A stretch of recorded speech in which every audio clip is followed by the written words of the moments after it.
countdown.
Yo, people, good evening, good afternoon, good morning, wherever you're at.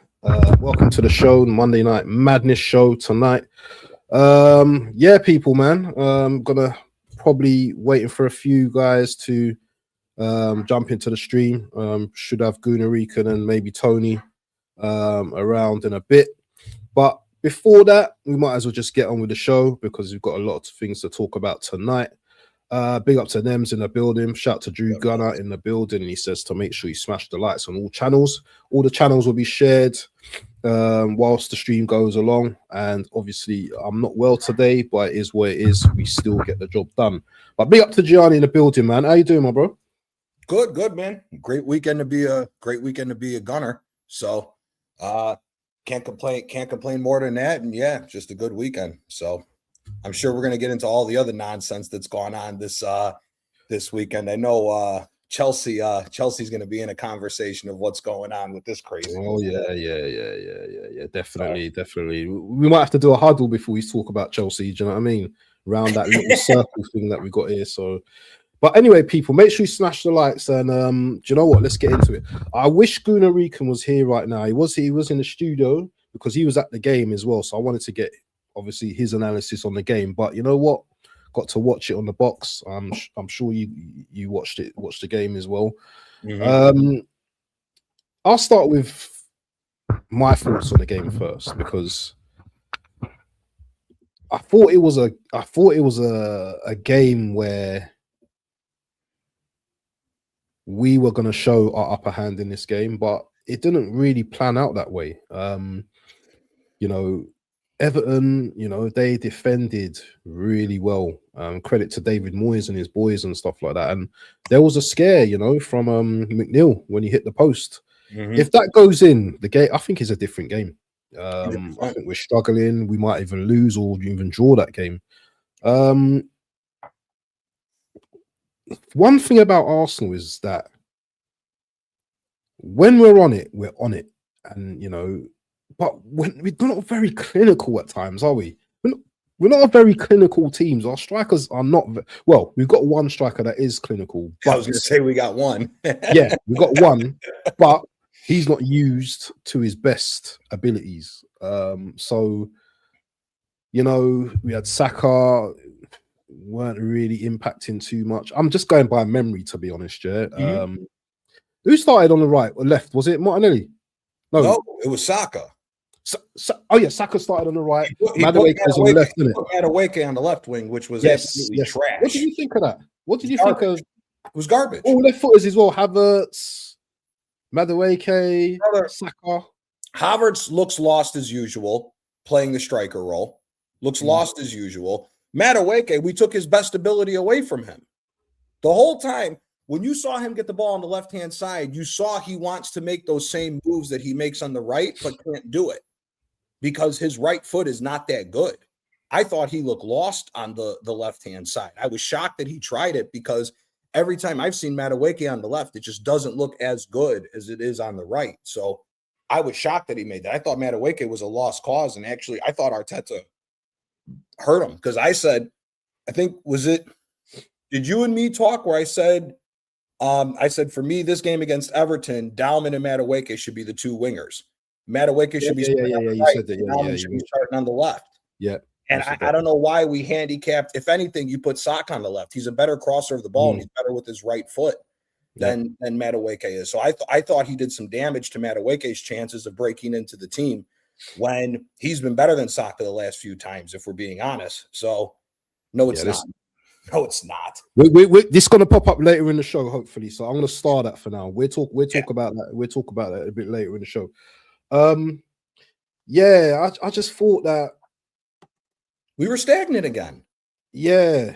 The one thing to what you said, though, Everton is the best team that has come to play Arsenal at the Emirates this year. Outside of the loss to Manchester United, Everton's been the best team to show up against Arsenal at the Emirates this year. I don't think another team playing at the Emirates has looked as good as Everton did. So we have to give Moyes credit.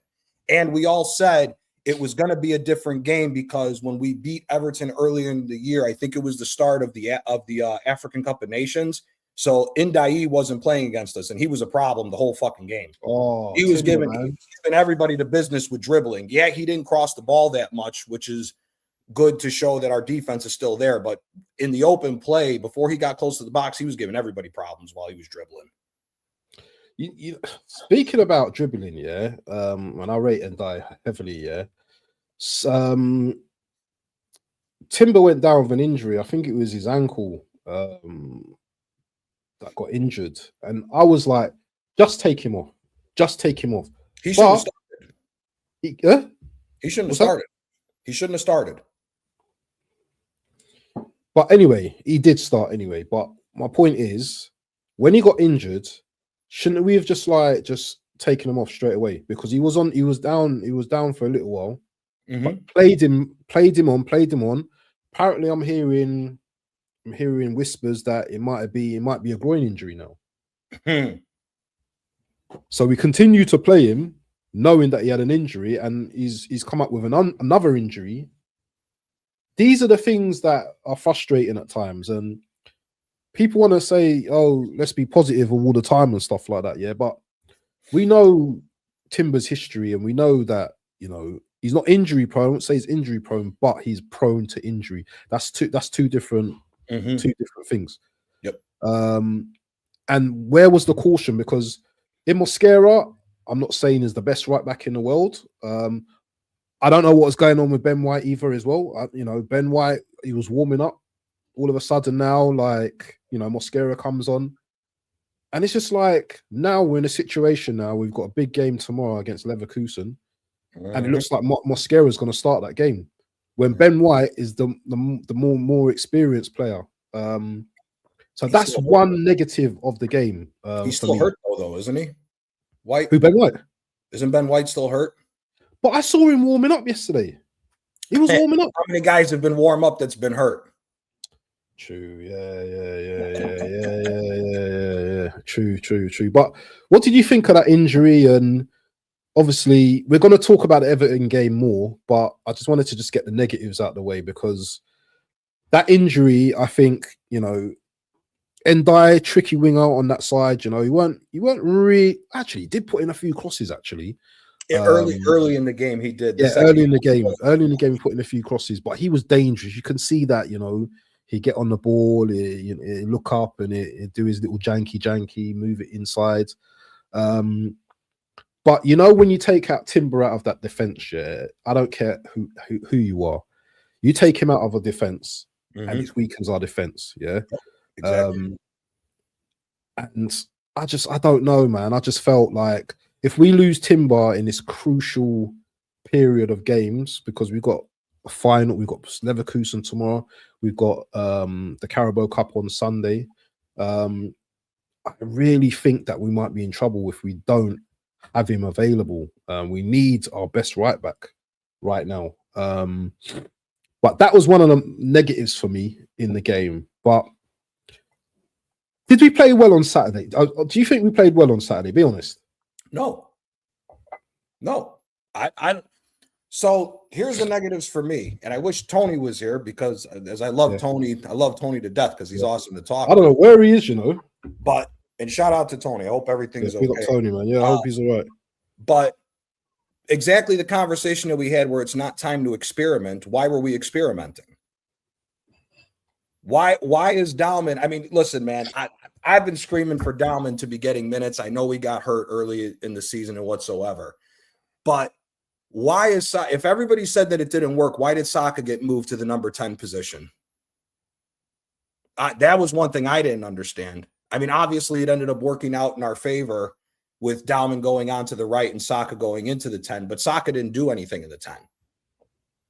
He was null and void in the 10 position the entire time. And again, Saka going into the 10 is once again another highlight of why we're not playing well, because why is Saka and all these guys who are in the 10 position being asked to come back and play defense? You know what I mean? It didn't make any sense. And Martinelli, yeah, okay, he looked okay at the left wing position, but I mean, he's still, for me, I mean, he's still, again, he's another lost cause. He's another lost cause to me. I mean, lost. If you want to be, if beggars could be, okay. If beggars want to be choosers in this, Saka should have remained. Saka should have got pushed out to the left wing, and Dowman should have been at the 10, and Madueke should have been at the right. If we want to be, really nitpicking. Obviously, it turned out in our favor, so you can't complain too much about it. But at the end of the day, we're still leaving ourselves open for stuff. Because like you said, if Everton score, until Dowman came on, we didn't look like we were going to score at all. I don't care what anybody says. Nope.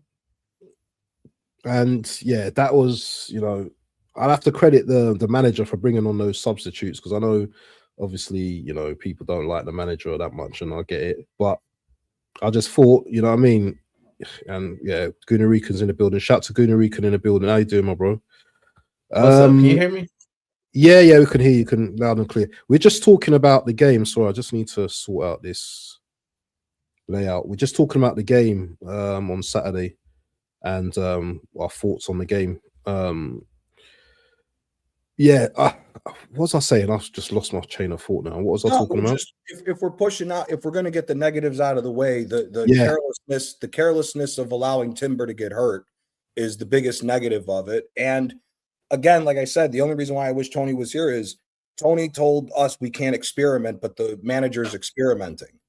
Obviously, I think Gunarikan would agree. You were at the game. We didn't look like we were going to score until Dowman came on. In my opinion, from what I was watching the game, I thought we had maybe a couple of half chances, but nothing like out in the open. And really, we're lucky that Pickford did a madness coming out the way he did on the cross from Dowman. But I don't know, man. I'm going to take the points. I think City has shown enough cracks now after the situation with West Ham. I think we're winning the title. I'm not too convinced that even with the run of games that we have left, that we're going to throw this away. City just isn't the same City team as I've been saying the longest. So I'm not really concerned about the Premier League at this point. The Carabao Cup is now an interesting situation because I think Timber out makes our defense a little more susceptible to being attacked from the way City like to play and them trying to be a little bit more direct. Doku and Doku will give Mosquera problems. And I don't even rate Doku that much. I don't either. He will give Mosquera problems on Sunday. But the other worry is tomorrow. Grimaldo was balling out against Timber and Saka, that whole right-hand side. And now you're going to put a kid in who has not played European football at all in the levels of what we're talking about now in the knockout stages.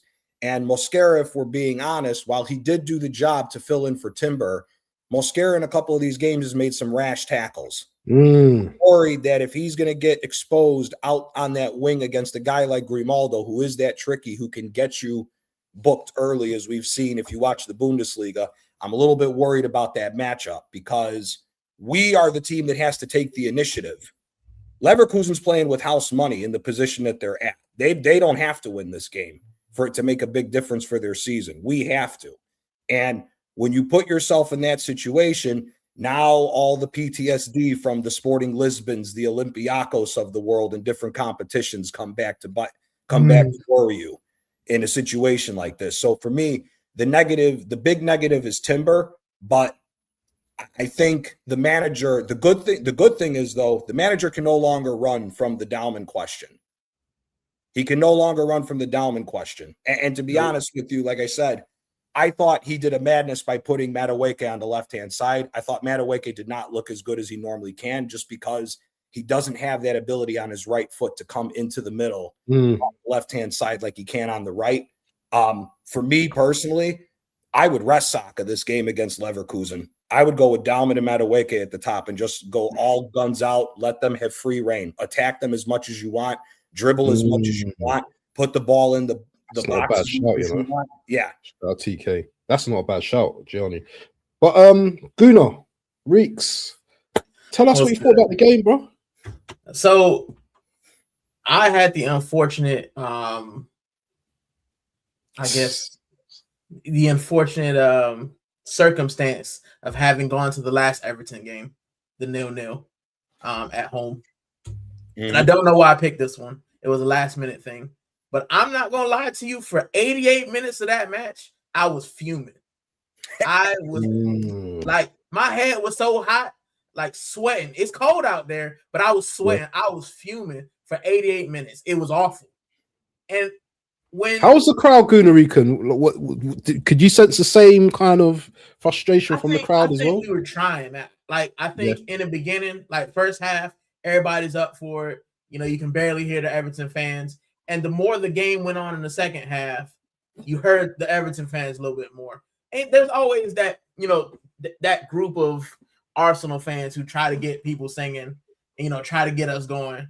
But you can't lie that everybody at the stadium was like, here we go again. Are we dropping points? And one thing, and TK said, you can hear the frustration of the fans when we still at the ball. But there was a guy behind me, and he was frustrated, man. A lot of us were frustrated. Like, because Arsenal have this thing where we play this U-shaped football. It's just this and this, this and this. And the one thing that was pissing me off more than anything was Bukayo Saka. It's an uncomfortable conversation, but we need to have it, right? Bukayo Saka, can you go right? Is it in your repertoire to actually go right?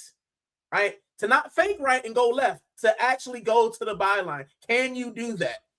There were so many times where he just kept cutting left. And the guy next to me was like, if I was a defender, I would beat Saka. All I got to do is stand there. He's going to cut back left and just ride him away, let him take 45 touches, and then pass it to somebody. It's so predictable.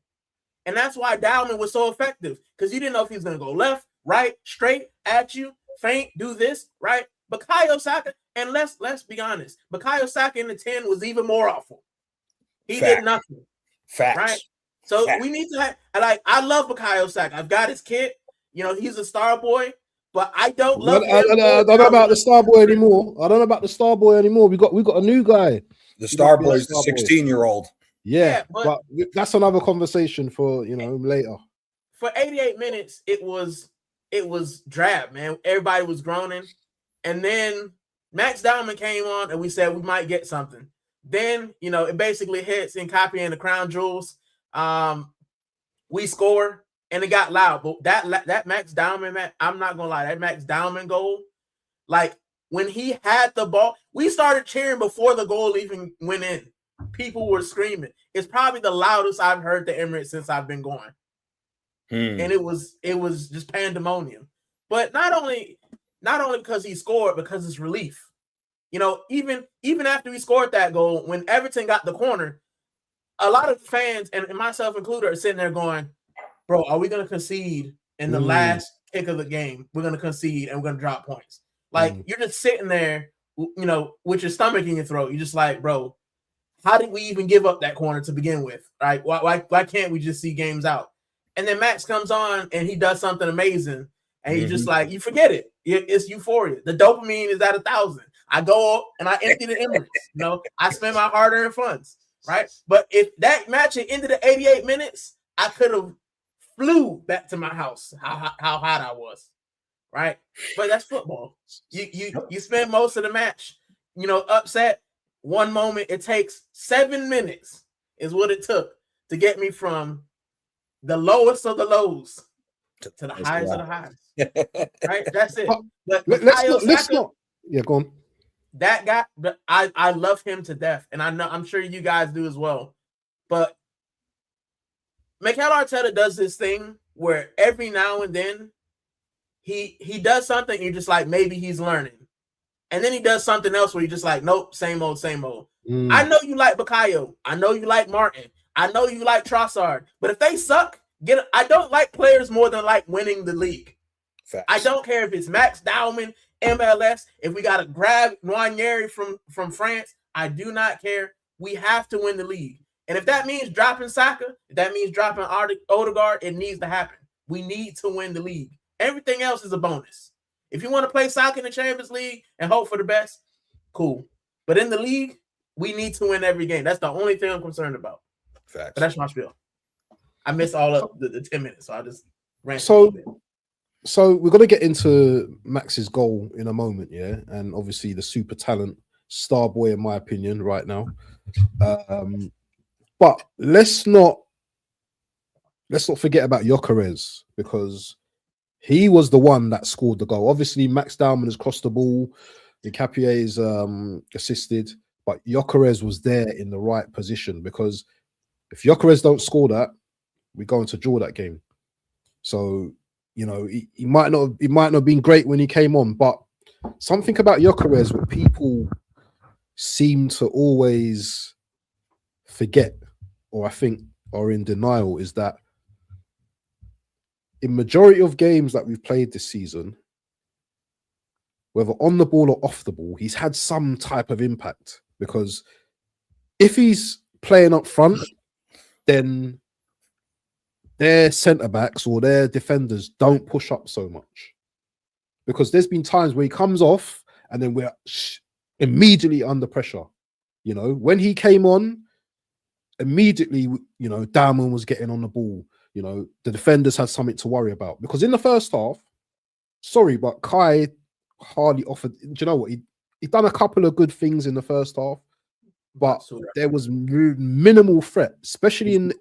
That's one thing we do as well. If you've not noticed, yeah, the two centre backs, they can have a picnic there because no one's occupying that space. Everyone's just here, there, but no one's there. So the centre backs, when the ball comes in, it's like, oh, okay, I'm gonna, yeah, let me just, just go to the shops and I'll come back and I head the ball. We play like that sometimes, and I just feel when Gyökeres is on the pitch at times, yeah, and yeah, he's not the greatest of passers at times. He's not the greatest in certain elements of his game. Can I say something about Gyökeres really quickly? Yeah. I just pulled up the league top scorers, and I was told that Hugo Ekitike was the signing of the season, and Gyökeres was the top of the season. Fact. I'm looking at it right now. Ekitike got 11, so does Gyökeres. He's got more than Speak on it. Fact. Speak on it. He's got more than Calvert-Lewin, Danny Welbeck. I mean, he's the joint fifth top scorer in the league. And when you look at who the other four are, you know, it's Haaland. He's got 22, obviously. Igor Thiago for Brentford. Yeah, he's scoring. Semenyo and João Pedro. Then you have Ekitike and Gyökeres. For somebody who's the flop of the season, he should be nowhere near it. He's got 11 goals. Exactly. Right? So I want to dead that whole flop of the season thing. We know what type of player he is. He's not going to be Thierry Henry. He's not picking it up. He's not going to pick it up from the halfway line, but he's a target man. If you give him the ball, he's going to score the ball. That's it. Big up, man, like Tony in the building, man. How you doing, my brother? My guy. Hope you're good, my guy. Might as well bring you into the conversation, man. Like, you know, bring him off the bench, you know, from the cold. We're just talking about the game on Saturday and how, you know, the likes of Dowman and Gyökeres coming off the bench influenced the game, influenced the win, because the majority of the game, Tony, Everton played very well. We can't deny that Everton didn't defend defiantly. Everton had chances where, if it weren't for Calafiori, Gianni's guy, the scorpion kick, and it weren't for that shot. One in a million, he shows up. Brother, what was your thoughts? Because obviously you watched the game as well. What was your thoughts on the game? watching the game and the frustrations? Because we want to get the negatives out of the way before we go into the positives. Yeah. See, people, big up to everyone, and of course, big up to you, Gianni. I mean, big regular down here with us, man. Big up to you, man. And you know, I like your shit. Gunnarikin, I have a problem with you. I mean, I'm just saying, people. Gunnarikin, I have a big problem with you. I mean, I was here last week and I was telling you about Max Dowman. You weren't having it. Everyone was saying, protect the guy. I was saying, you know what? Yeah, man is an adult, bro. It's making this 25-year-olds, 27-year-olds look like kids. Who's the donkey now? Bro, see, we'll talk all about that later on. But again, see, Everton did not even come to defend. That's the most hilarious thing about that game on the day. They didn't actually come to defend.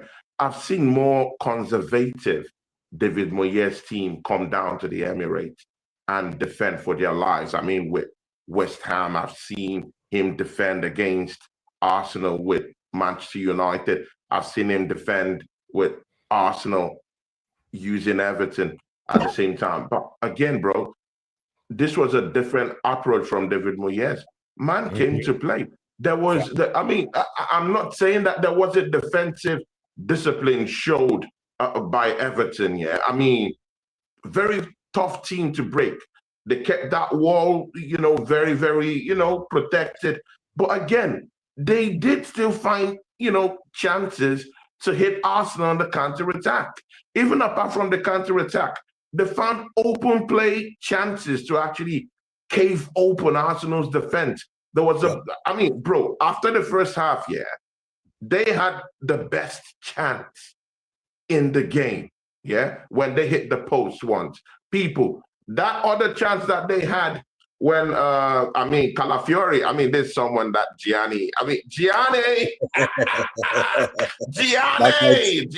got talk. See, Gianni, you're a legend down here, bro, but we have talked today, bro. Calafiori, who you love to hate, You saw that bicycle defending he did against Everton? Bro, that's what you get when you have Calafiori, who is in form and who is ready to play. That's what he can give to you. And again, that wasn't a defensive problem from Arsenal's standpoint. It's the moribund nature of our attack. Our attack is dead. People, we need to understand this, Our attack is dead. Nas came out a couple of years ago, when rappers were wearing skirts and, carrying handbags and, wearing Gucci bags and all that. And he said hip-hop is dead. Bro, Arsenal's attack is dead. If there's any confirmation, for us to get to understand about our attack, it is complete garbage, bro. Look at Martinelli. Come on, bro. Even Trossard is injured. Man can't even take his chances. Bukayo Saka. While I was preparing to come down to the show, I was hearing you guys talk about Bukayo Saka. I've been talking about this a long time ago. Man has been stinking up the place, bro, for a long time. Bro, Waffle Don, you can bear me witness. I've been talking about this, but again, people are not ready to have that conversation about Bukayo Saka. You know why? Because someone uttered the word Starboy. People, when you talk about Arsenal, you want to attach Arsenal with the Starboy's name. I completely get that. Everyone needs a hero. When I was growing up, I used to look for heroes in WWE. I get that. But that time for heroism is dead because there are no more heroes. People, it's a 16-year-old and 73 days old kid is the one that's coming out from the bench to bail us out. He's the one who is looking and saying, you know what, I have to come off the bench. I have to drop a big, big, big bomb pass. And I have to take everything in my own hands and get a goal for Arsenal. People, there ain't no Starboy here, bro. I didn't see any Starboy. And again, when Arsenal gave him that contract, bro, when Arsenal gave him that contract in the middle of the season, bro, I'd offer a horrible performance against Liverpool, bro. because we stank up the place in the second game against Liverpool, and then early in the morning, bam, Bukayo Saka signs a new contract. And it's habitual, bro, because even right now, Arsenal is even discussing terms right now as we speak with Declan Rice. I'm not saying Declan Rice is not good enough for that, contract. But again, let's keep everything contract talks until the end of the season, where we can have a clear head, where everyone is, this is what we've gotten, because Bukayo Saka is now looking at Arsenal board and saying, you know what, you guys are Oreos. I don't have to perform. I've gotten a deal of a lifetime till 2030. I don't need to perform. I've gotten the deal of my life. He's now one of the top high earners at Arsenal Football Club as we speak, bro. He doesn't need to work for it because we've handed it over to him on a platter of gold. Didn't even have to score up to 10 remember goals Ozil? for us to hand that over to him. Yep. Ozil and Aubameyang, they were our best players. As soon as we handed them a contract, both of them went downhill. Aubameyang, yeah, but see, okay. Aubameyang was all right. The problem with Aubameyang is he got moved out of position. Let's be honest. He got handed that fat contract, then got moved to the left wing and was asked to defend. So I don't blame Aubameyang as much with that fat contract. But to your point with Ozil and to what Tony's saying about Saka, that is definitely the one to compare him to is more Ozil, because Aubameyang getting moved from striker when he was one of the best strikers in the Premier League to left wing. Right, and won us the FA Cup, gets forced out to left wing and is being asked to track back, took away from him. So I don't blame him as much as I would to like what you're pointing out with Ozil. The fact of the matter is this is the problem here. That ball that Dowman put into the box for the cross, to your point, Gunarican, to the way you were saying, Saka keeps cutting it back onto his left foot. Why can't you let that cross go? Put that ball in the box more often. Why is it a 16-year-old that's got to come up with the Gianni, idea? he hasn't evolved. Bro, this is when I went to the football 12th man, bro. Yeah? When I went to the football 12th man, I was telling these clowns out there, bro. Man hasn't evolved, bro. Because Saka as a player hasn't evolved. Look at Rafinha. Yeah? Man has evolved in his play. He's evolved. That's why he's getting those numbers. Look at Olise. He left this league. Man is tearing up the Bundesliga, bro, with giants there, bro. This guy, bro, you're talking about cutting in because that's the only option he's got. That's what he has in his locker, bro. Let's be very frank about it, bro. Yeah? No, forget this thing, Starboy, bro. There's no star here, bro. Yeah? Because when he's on that right-hand side, we know what's going to do next. You know he's going to cut in down to his left. We know that, and he's going to take a shot. He doesn't have the keen vision to actually piece out where his striker is, where Victor Gyökeres is, where someone like Eze is, maybe to just lay over the pass, to just get a snapshot in, or maybe find Zubimendi somehow, some way. No, he's not doing that. Once he turns, immediately cuts in, it's a shot, bro. We know that. And sometimes he skies all those things away. People, we have to start having clear conversations about this Bukayo Saka thing. And again, Gianni, you talked about Ozil, and of course we're comparing it to this situation. Actually, I even have mercy for Ozil. He was surrounded by complete garbage, clowns, jesters all around him. Even our defense, bro. Mustafi and the rest of this lose it. Bro, Bukayo Saka has a different apparatus around him. He has Declan Rice around him. He has Zubimendi around him, bro. He has Julian Timber, who's the best right back in the world, as we speak, right now, who's running that right-hand side with him. And he's doing nothing, bro. So, I mean, we can, bring Ozil into that conversation. I hear it. But, I mean, we are complete clowns around him at the tail end when he lost, all vigor, all action, all activity about him when we gave him that deal. Complete Oreos. I can't compare it to what Bukayo Saka has in midfield. I can't at all. Or what he has in that right-hand side in terms of Julian Timber, who's probably the best flying wing back that we can ever actually dream of having, bro. So it's what it is at this point, bro. It's what it is. So why don't we move him to the left wing? If he's only going to go left, then make him go left to the byline and whip a cross in for Gyökeres and actually have somebody on the other side like Madueke or Dowman who will get you something. right? Because our left wingers ain't great, so move Saka to the left. He can't be any worse than Madueke on the left, Trossard on the left, or Martinelli on the left. Madueke should never go on the left again after that game. He was awful. Exactly, I watched bro. him. He has I no- watched he has him no most of the match. He was awful. Tony, this is what I wanted to talk to you about because you and me were going back and forth about experimenting. We have to experiment now to exactly what your point was. Our offense is dead. The fact that a 16-year-old is our savior right now after £1 billion spent is an indictment on the manager. And I just want to say one other thing. Not only the offense is dead, look at how tired Zubamendi and Rice are. They made Dewsbury Hall look like a fucking baller when he spun them two idiots in the middle. Dewsbury Hall should not be doing that. That motherfucker was never that good at Leicester City or Chelsea. He should have never been able to be given the room to dribble and dictate the game the way that he was.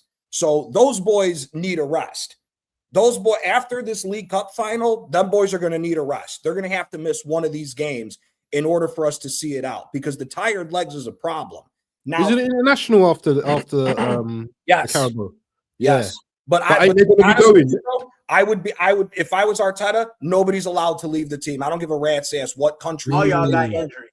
All y'all got niggles. Exactly. Everybody's got an injury. We cannot allow anybody to go out and play on internationals. Everybody needs to stay and rest for a week. Fuck that.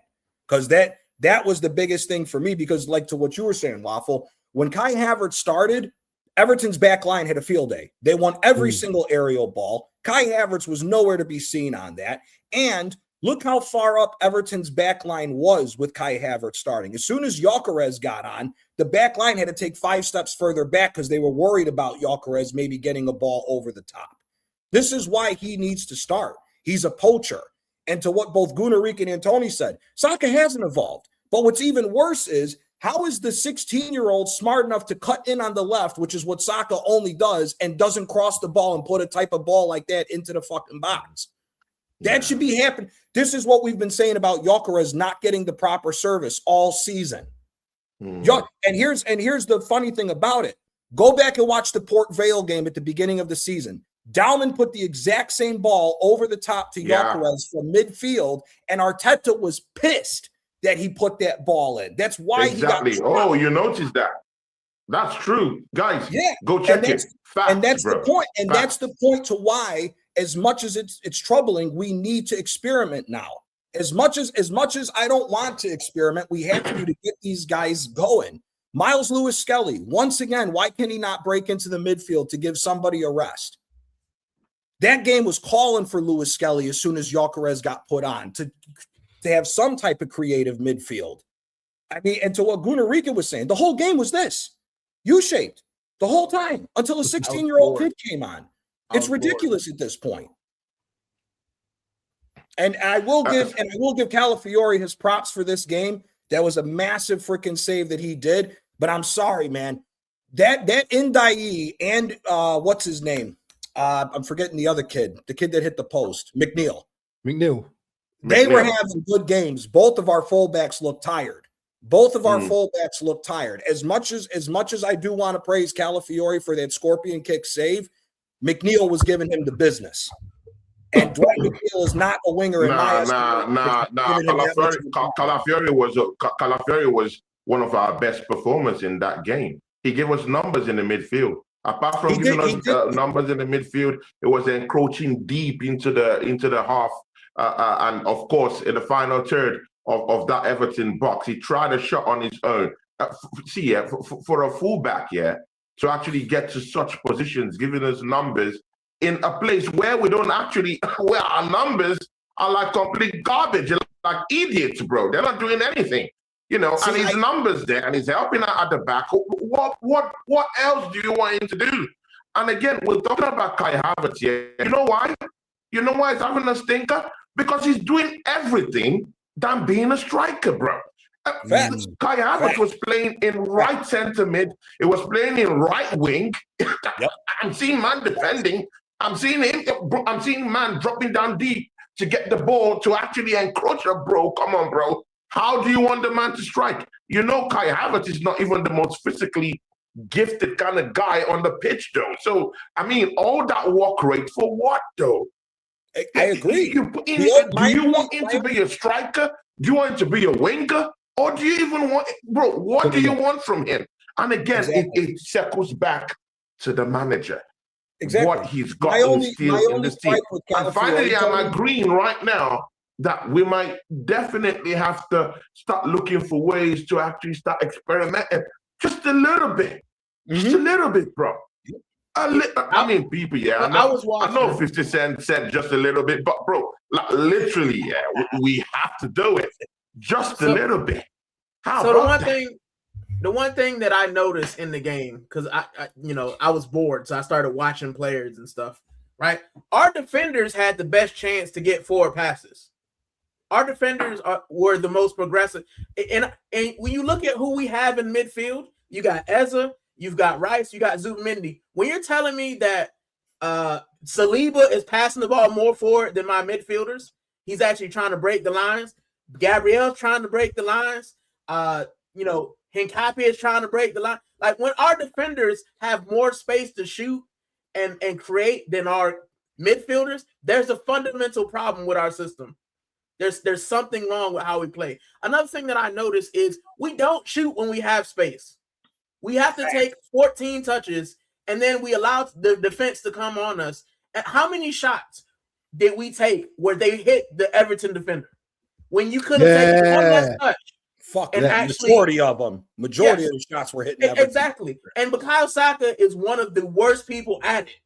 Taking 16 touches. Just shoot the ball. You never know. It might bounce off the defender and give you something. That's what Dowman gives you. He says, I'm going to cross it. Doesn't matter. If it bounces off somebody, cool. And we got to go. Facts. You know what I'm saying? But we do this thing where our defenders are the only ones who are trying to take first-time shots. They're the only ones trying to get the ball forward. And our midfielders are taking 67 touches and not going anywhere. Like, you take 67 touches to pass the ball sideways and backwards. I didn't see anybody turn and try to actually run at Everton. And like you said, Everton's midfield, they're not that great. Big up, E-Rock. Like, they're not that great. But we made them look like they were going for the title. And we've done it a lot this season. We did it against Liverpool. Look at Liverpool against Spuds. You telling me we couldn't score one goal against that team? Facts. Not a single goal? Well, that haunts me to this day, man. But Gunarican, I want to ask you something here, because you was at the game, yeah? And me and Gianni touched on this earlier. Injury concern to Timber right now. You saw him go down, the first time. He got up and he still played on, and then he came off again. So what was going on? What did you see from the stands? What was going on? Because I wanted him off. As soon as I saw it, I wanted him off. When he went down the first time, my collective was like, oh, crap. Yeah. I think Timber is one of our best defenders. I think he's one of our most important players. And my problem with Mikel is he flogged. This is the thing that we were thinking, right? So Timber goes down and Ben White starts warming up. So I'm like, okay, maybe, Ben White, he might not be fully fit, but maybe Mikel says, all right, I don't want to risk it. Let's put Ben White out there. Let's see what he gives us. Or MLS, anybody else. But he made him play on. And he looked like he was all right. And then he goes down again. And still, I'm like, why don't you put Ben White on? And Ben White didn't come on. He put on Mascara. But my thing with Mikel Arteta has always been, he's always reactive instead of proactive. He's always reactive, right? The only reason he put Max Dowman on, let's be honest, fellas, is because his back was against the wall. He had nobody else. Fact. If Odegaard was there, I guarantee you Odegaard's coming on before Max Dowman. 1,000%. So when your back's against the wall and you need some attacker, then you'll be like, who I got left? And that's all he did. He threw on as many attackers as he had, and it worked. But let's not act like it was something that he was, and he says in his press conference, I knew it was going to be special. Bullshit. You had your Nah, Gunarican. Nah, I mean, I don't agree with you. He act like he knew that Dowman was going to come on. I think that's a wrong statement. That's a wrong mentality in looking at that. And again, see, I'm not trying to bust your bubble, my bro. Yeah, pause. But this is the thing. Yeah, he did not panic with that with that Dowman substitution. So you think if Odegaard's there, he's bringing he brought him Dowman on in the 70-something minute, bro. Usually he would bring in that guy usually in the 80th minute. That's in the 80th minute, 85th minute in the Premier League game. This was one of the earliest he's actually brought in Max Dowman into a game in the second half. That wasn't panic in any way. And again, he still had Gabriel Jesus, who he trusts, by the way. Arteta trusts Jesus, even if he's a failing guy and has failed at this football club, he trusts him more than he would ever trust Max Dowman, bro. But he chose to bring in Max Dowman. See, this is the thing, yeah. I saw many people who were saying that, this Max Dowman, why is he bringing Max Dowman? We have experience off the bench. Why should he, and he brought him on and he did what he did. See, this is the thing, yeah. I'm ready to say Mikel Arteta has faults, has problems, but there's no way you're going to sit down here and fault what he did in terms of substitution. I'm not. When someone does something good, give him his props, yeah? Give him his props. Because I don't have any agenda, bro. I've not sold my soul for YouTube money, so I can say anything I want to say, it is what it is. So he brought in Gyökeres, that later turned out to be something good for the team. He brought in Max Dowman at the right time. Again, you also have to remember that bringing in Max Dowman at that particular time when there was tired legs in that Everton team. Mind you, I told you, Everton weren't only defending, bro. They came to play. They came to win. They came to win, actually. So they've already actually had tired legs. So it takes, I'm not saying Arteta is a genius or whatever. No, that's not what I'm saying. But it takes a manager who thinks well, yeah, to actually say, you know what, yeah, maybe, okay, the tired legs down there in that defense, in that Everton defense, the tired legs down that right-hand side, the tired legs in that midfield, maybe, just maybe Max Dowman will be a more better sub than maybe a Gabriel Jesus off the bench. And he gave Max Dowman that time. Mostly you have to check the timing. He came on. He came earlier than the 80th minute. Give me around 70 minutes. Someone check the time for me. But something that's a whole long time.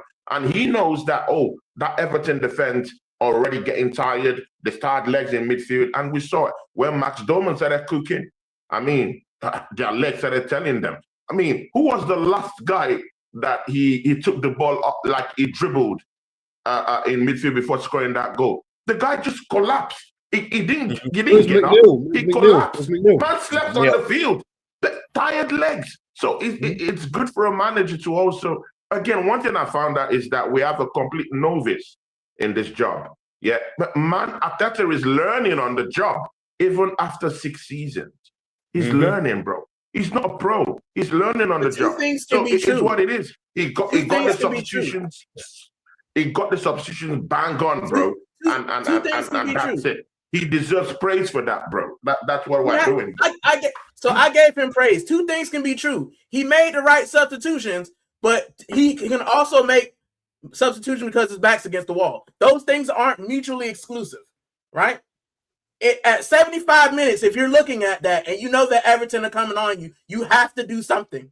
You can't just sit there and say it's okay. So his back was against the wall. That's true. Do I give him credit? Yes, and I've given him credit for bringing on Dowman because he also left attackers on.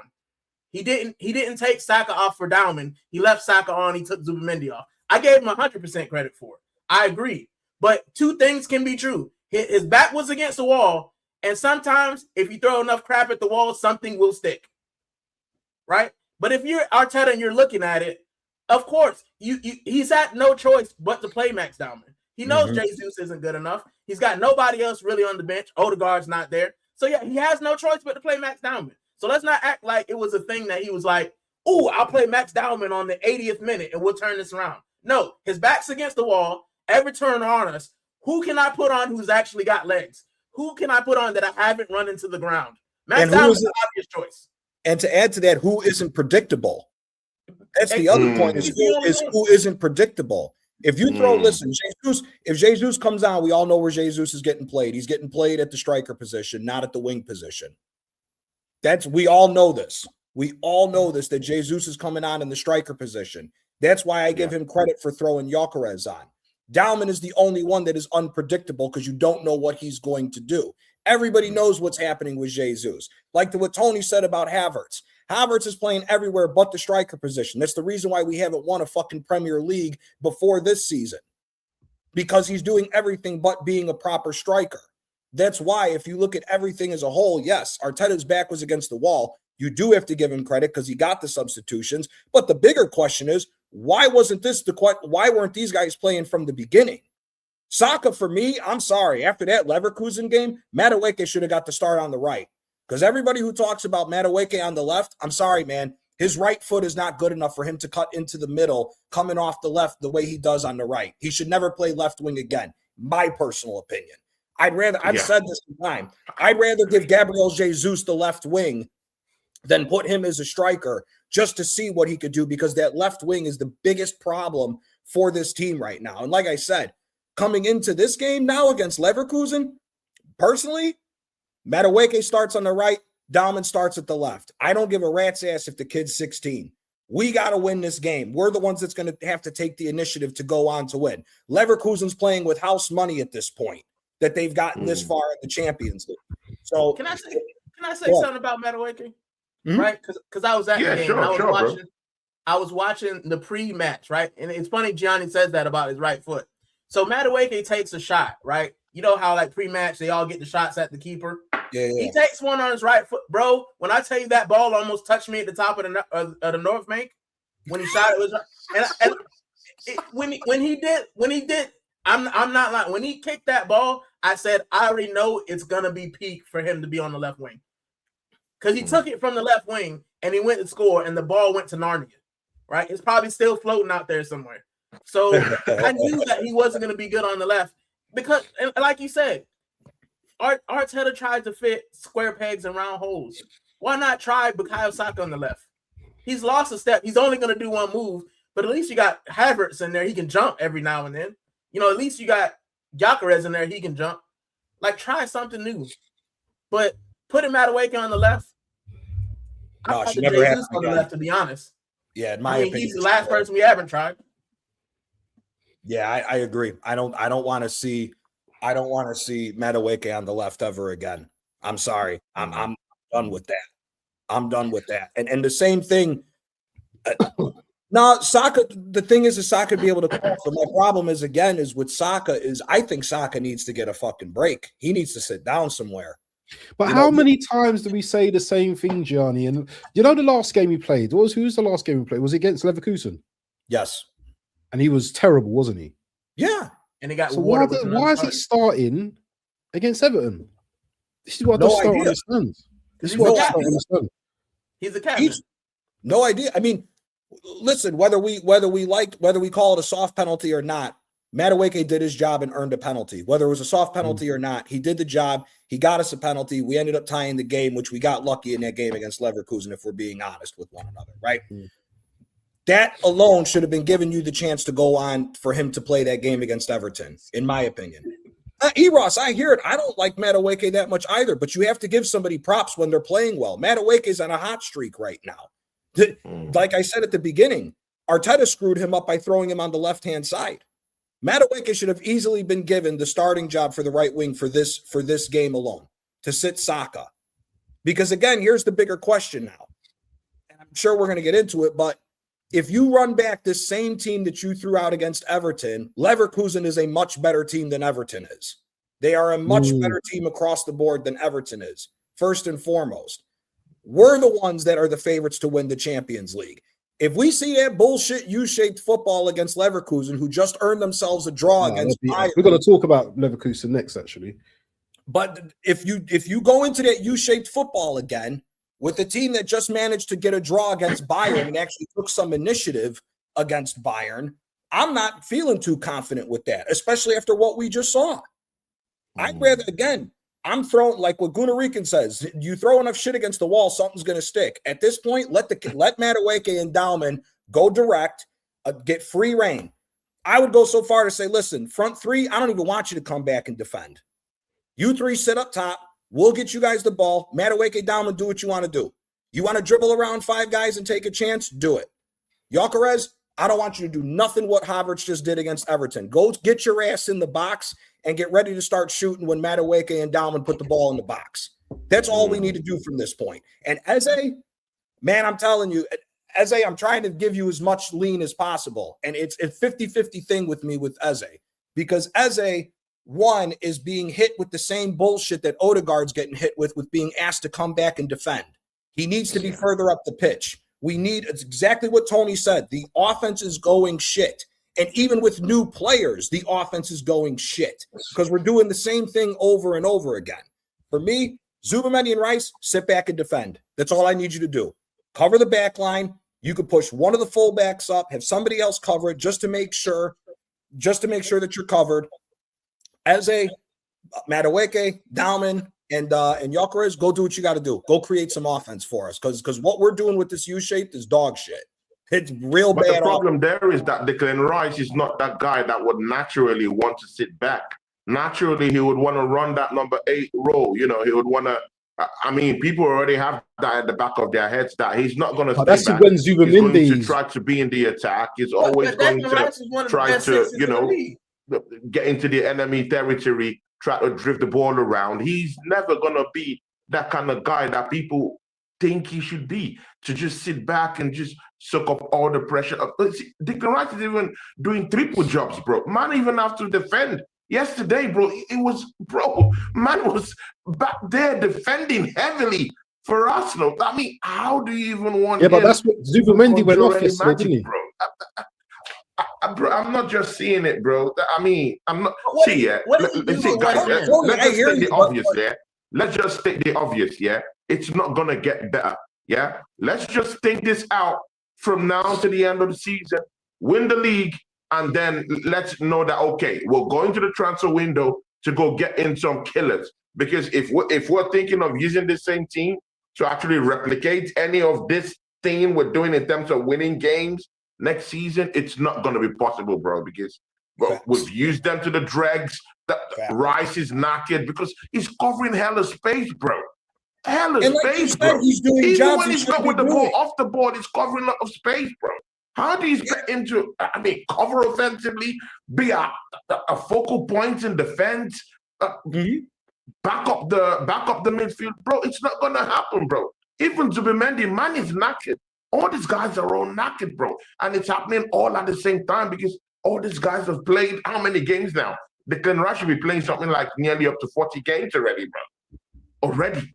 Yeah. Oh yeah. It's hard, and even his own goals have dried up. I mean, people, I'm not trying to be, smart here, but I mean, even the goals of the Declan Rice guys, I mean, even the set piece goals, guys, everything has disappeared. Can you see it? Everything has disappeared. See, every bit of confidence, every bit of anything result-oriented in our midfielders is gone. Even Zubamendi that used to even walk up in that number 8 position, man, is even afraid to even go up there now, bro.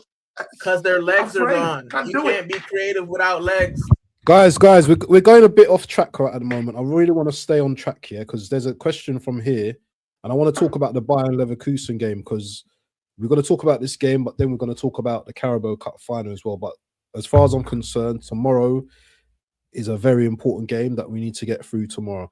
There's a question from here from Drew. He's saying, is it too early to ask, do we start Max tomorrow or will this topic pop up later in the show? Can I say my thoughts first, please, because I know you man are going to jump on me, but I'm going to say it anyway. I was on the show with Kate the other day and I asked the same question. And I'm not saying he's not ready to start, but I think you have to be strategic with Max Dowman. You have to understand, that the start of the game, the other team's at their most physical. The other team's at their most powerful. I think Max, for now, is that guy that can come on in the second half and impact like he did against Everton the other day. I'm not saying that he can't start. I'm not saying he's not good enough to start, right? I just want to protect him a little bit more because he's come back from an injury. Remember, he had a big injury and he was out for a long time. Again. Oh my God! I don't want to see Arteta mashing this brother up. I don't want to see our talent being mashed up badly. But that's my opinion. You lot can chime in now. I agree, but not because of the injury. I agree because I think in the building. I think he gives us the best opportunity when the legs get tired. I would put Trossard or Saka out there, let him run around, and then when the legs get tired, I put Madueke and Max Dowman and just go at them. Just put them away. That's why I would have him on the bench. And I wouldn't bring him on the 80th minute. It'd be like 60 when I brought him on. See, I disagree with that. I'd let the kid start. I'm sorry. If you're good enough, you're good enough. I don't care what age you're at. Where is he? Hold on. Gianni, legend. See, Gianni, I mean, I would like you to complete what you were about to say, but bro, man, what is all this things we're hearing? Protection, bro, Arsenal is not a protection company, bro. We're not a security outfit, bro. See, guys, what is all this? What are we doing? Shout out to Dunsey, my brother. See, what are we doing here, guys? What are we doing here? Protecting who? Look at Waneri. We've been protecting that guy. Let's don't use him. Let's protect the kid. Let's do this, bro. What are we What are we talking about? Well, actually 7 more games to glory, bro. That's half of my age, bro. So in certain years, I've not, bro. If we leave it down to all these other clowns we have in this team, like the Bukayo Saka, and I can't say it, people. I can say it, yeah, because Bukayo Saka hasn't given us anything, bro. So I can say it because if bro, members of our community who are whites can't even really say this, bro. They can't even say anything against Bukayo Saka because the people out there who will call them racist. But this is the thing: he has been bank average. He's not even up to average this season, bro. What are we protecting this kid for, bro? It's not like he's been playing from the start of the season to the end of the season. He got injured mid-season, and he did not even really start games for Arsenal, bro. He was playing for the under-21s. So what is the bad thing if this guy gets 7 more games from now to the end of the season? That's not career ending. What's this protecting we're talking about, bro? Well, see, we're this close, to getting to that title. What are we talking about protection, bro? There ain't no protection here. Let's go win these trophies, and then we'll talk later on about that, bro. Because it's just 7 more games. Let's go with it, bro. Let's go with it, bro. I'll take it one step further to what you're saying. What's the point of protecting the kid if we know this kid's going to be getting regular minutes next year? Get it early. Get the experience now of what it takes to win with that pressure on you so that next year it's even better when you're getting older. And we said that we want Waneri. He's in Marseille now. Waneri, here's the problem with what happened with Waneri. Waneri got into a fallout with Odegaard. He fell out with Odegaard before Odegaard fell out with Arteta. That's the funny thing is, Dowman's not always going to impact games like you think he's going to impact games. He's not, but it's better to get that experience. Look at here. Yes, it is. It definitely is. What's the team that we're all worried about in facing in the semifinal of the Champions? What I'm saying, this is what I'm saying though. You need a level of matureness as well when you're playing in games as well. Max Dowman is a hell of a talent, but he's not always gonna produce what he did against Everton each game. I hear that. That's the point I'm trying to. That's the point. I'm again, but again, he has the potential to do that, bro. He has the potential to do that. Yes, potential. And not only that, potential to do that every single game because he has the skill set to do that, bro. And again, we're talking about this, bro. Barcelona didn't protect Yamal, bro. Man is a young Pedri or Gavi. Even Manchester City, O'Reilly, bro. There's no protection for the guy. Man keeps playing week in, week out.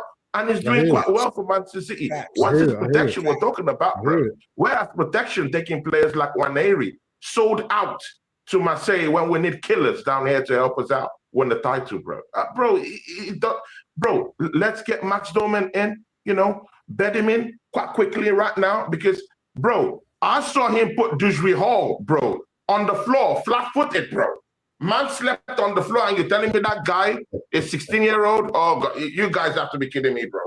Man slept on the floor. A professional footballer slept on the floor. It's like Debo knockout. Like when someone like Dunsey knocks you the fuck out. That's how you're gonna lay on the floor. And you're telling me that guy is not an adult? Oh my days, people! Please leave me alone. Not today. Devil, not today. Not today. I want him. I want Max in the 10.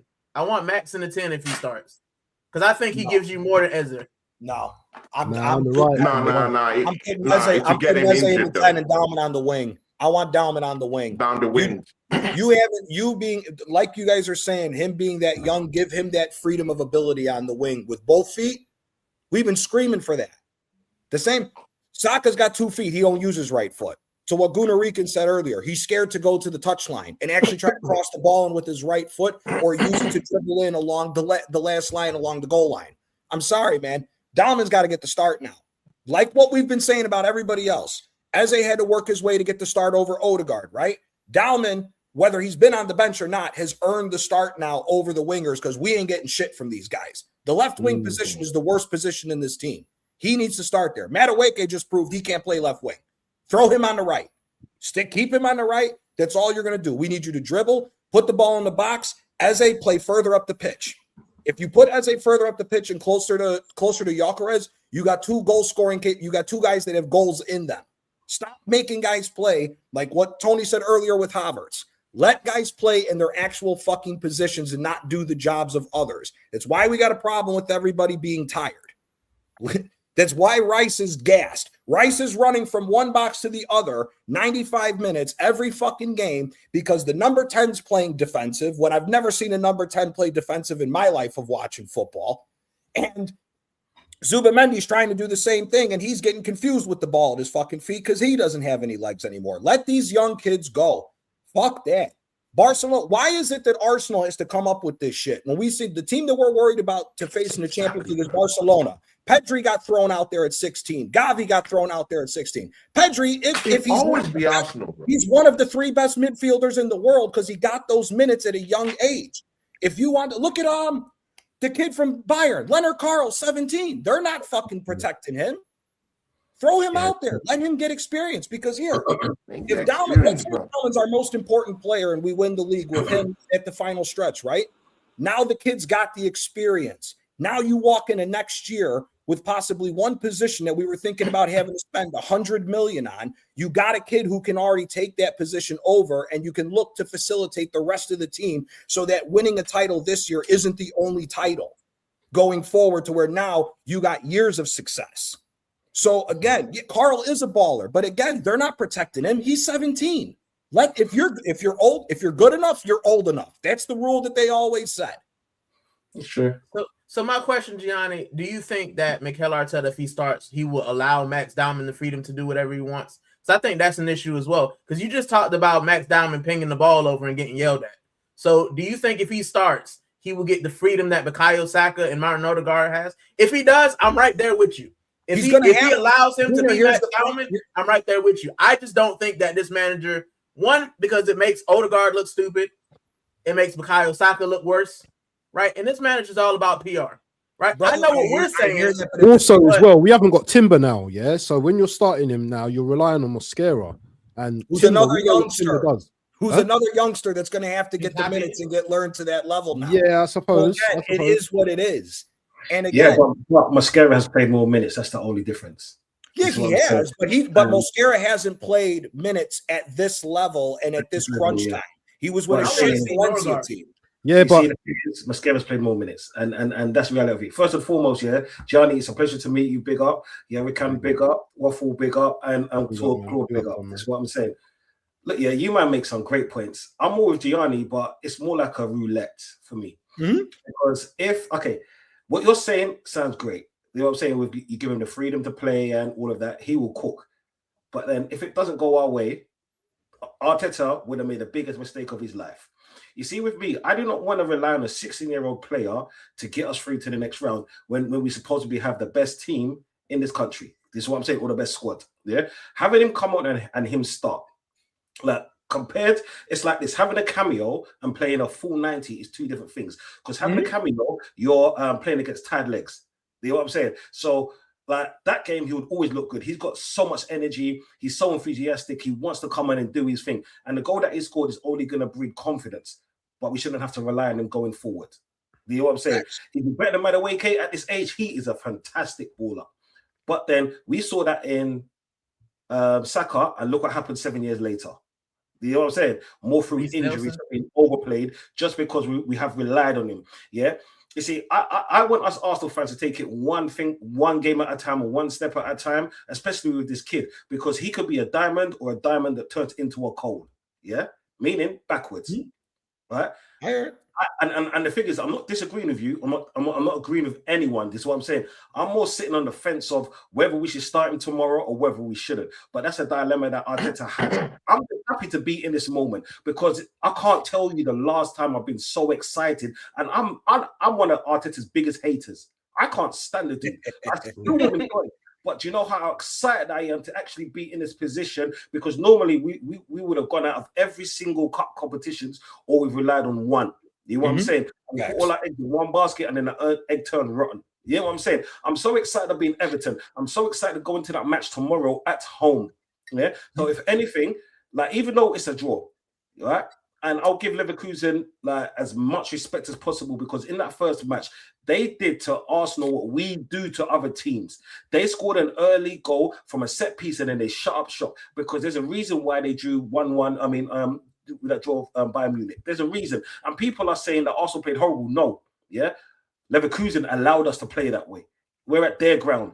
It's a volatile ground. Yeah. Now they're coming to us. You know what I'm saying? I don't want to see us sitting back. I don't want to see us trying to play on a counter attack. I want to see us from minute one. Yeah. I don't care if your legs are tired. You man get paid handsomely. You know what I'm saying? You man better fucking do your whole thing. Put all your spirit into everything here. I don't like. For me, it's more of, it's a win and nothing less. Because if I want my Arsenal to go out, I want us to go out against a team like Barcelona, against Bayern Munich, against Real Madrid. You tell you why? Because I respect them, man. Yeah, I don't respect them straight up and down. Yeah, we've got a better team than them, right? We're in a better position than them. Where it seems like, and I can't believe I'm saying this, we are going to actually win this fucking league. Do you know how crazy that sounds? Yeah. Put that energy into that, because I don't want to hear about tired legs, because what come Sunday, are we supposed to have tired legs? This is what I'm saying. I want to see these man them, yeah, put everything on the field. Whether it's Saka starting, Madueke starting, Dowman starting, Eze starting, I don't care. All I want is after that 90 minutes, that W. This is what I'm saying. It's because I'm tired of being laughed at, bro. Yeah? Like, bro, I keep on saying to people, the last time we won a major, I had hair. You get me? Man, had hair, bro. Yeah? I want to be able to, you know what, yeah? I want to be able hair, bro. The best and say, do you know what, yeah? We're on our way to lifting the Champions League. We're on our way to lifting the Premier League. Do you know what I'm saying? So right now, yeah, for me, the conversation is all good, but Arteta, just do your job. Pick the man them. This is what I'm saying. I want Dowman to start, but I'm scared for him to start. Do you know what I'm saying? In the same breath.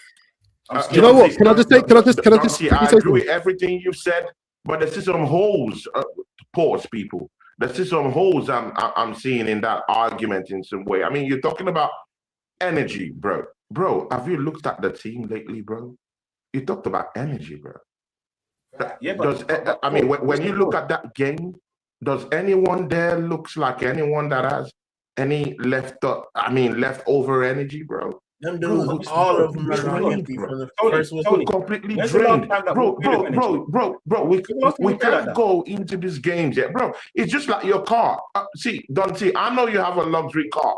I mean, you can't tell your luxury car, yeah, to move because you're a luxury car. Just move. No, it doesn't happen. Your luxury car will break down when the engine is not engineing at all. Tony, it's not going to work. It doesn't matter whether it's a £2 million car. It doesn't matter if it's a 17,000 pound car.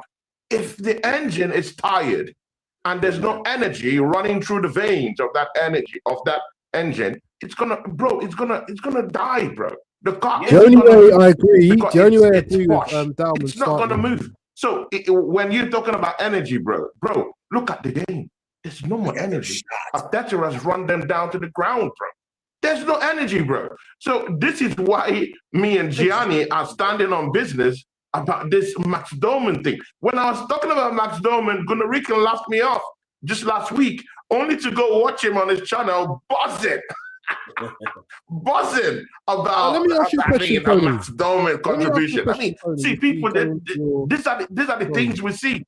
But again, see, people, I want Max Dowman to stop, because when we're looking at how Arsenal is playing right now, no cohesion, no aesthetic. There's nothing, bro. Bro, I can't even watch an Arsenal game, bro, and feel okay. I'm always bored. I want to get out. I just wanted to just put the ball in the net and just walk out. That's how bad it is. Tony, and people, I do more watch alongs than any of you guys down here, apart from the Waffle Don. I do more watch alongs because I've been following the season all through. I know what these games are all about. These are boring, draining games, bro. Yeah? So if Max Dowman is coming in to give us something, at least, bro, look, the only thing people were talking about in that Everton game was what Max Dowman did. The showmanship, the aesthetic. It brought back beauty back to the game. And that's what I want to see. Bro, Dante, you've been to the stadium many times. You live in London. Gunnar Rican, you've been to games too. I've been to games when I was in London. Yeah? But again, this is the thing, You can't pay your hard-earned money to go watch Arsenal do that madness, bro. Week in, week out. You get tired, bro. Yes, you know what? And if Max Dowman is the only thing that will bring back this aesthetic and also bring back the wins for us, bro. Tony, bro, at this point, what do we have to lose? What do we have to lose? 7 more games. 7 more games, and we win this. And we say, Max Dowman, take that 3-4 month rest. You want to rest, bro. We can do this, bro. We can. Tomorrow. We're almost there. Almost there, bro. Almost there.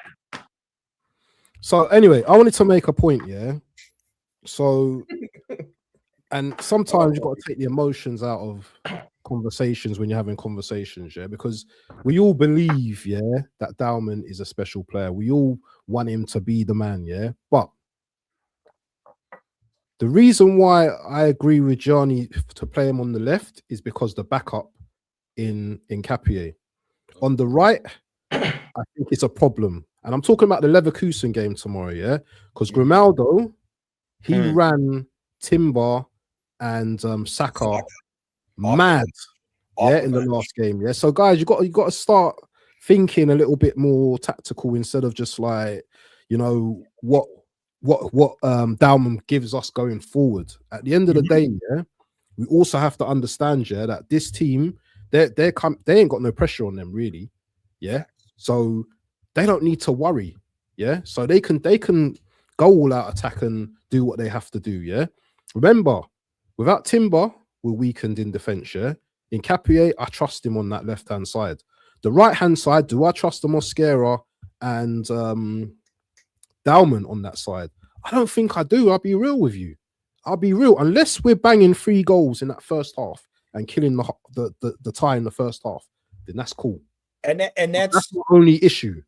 And to that point, that's the whole reason why I'm saying you start Dowman and Madueke. Go guns blazing from the start. And if you want to throw Saka and then whoever the hell else at the left wing to see it out defensively once you've taken the lead, cool. I'm fine with that.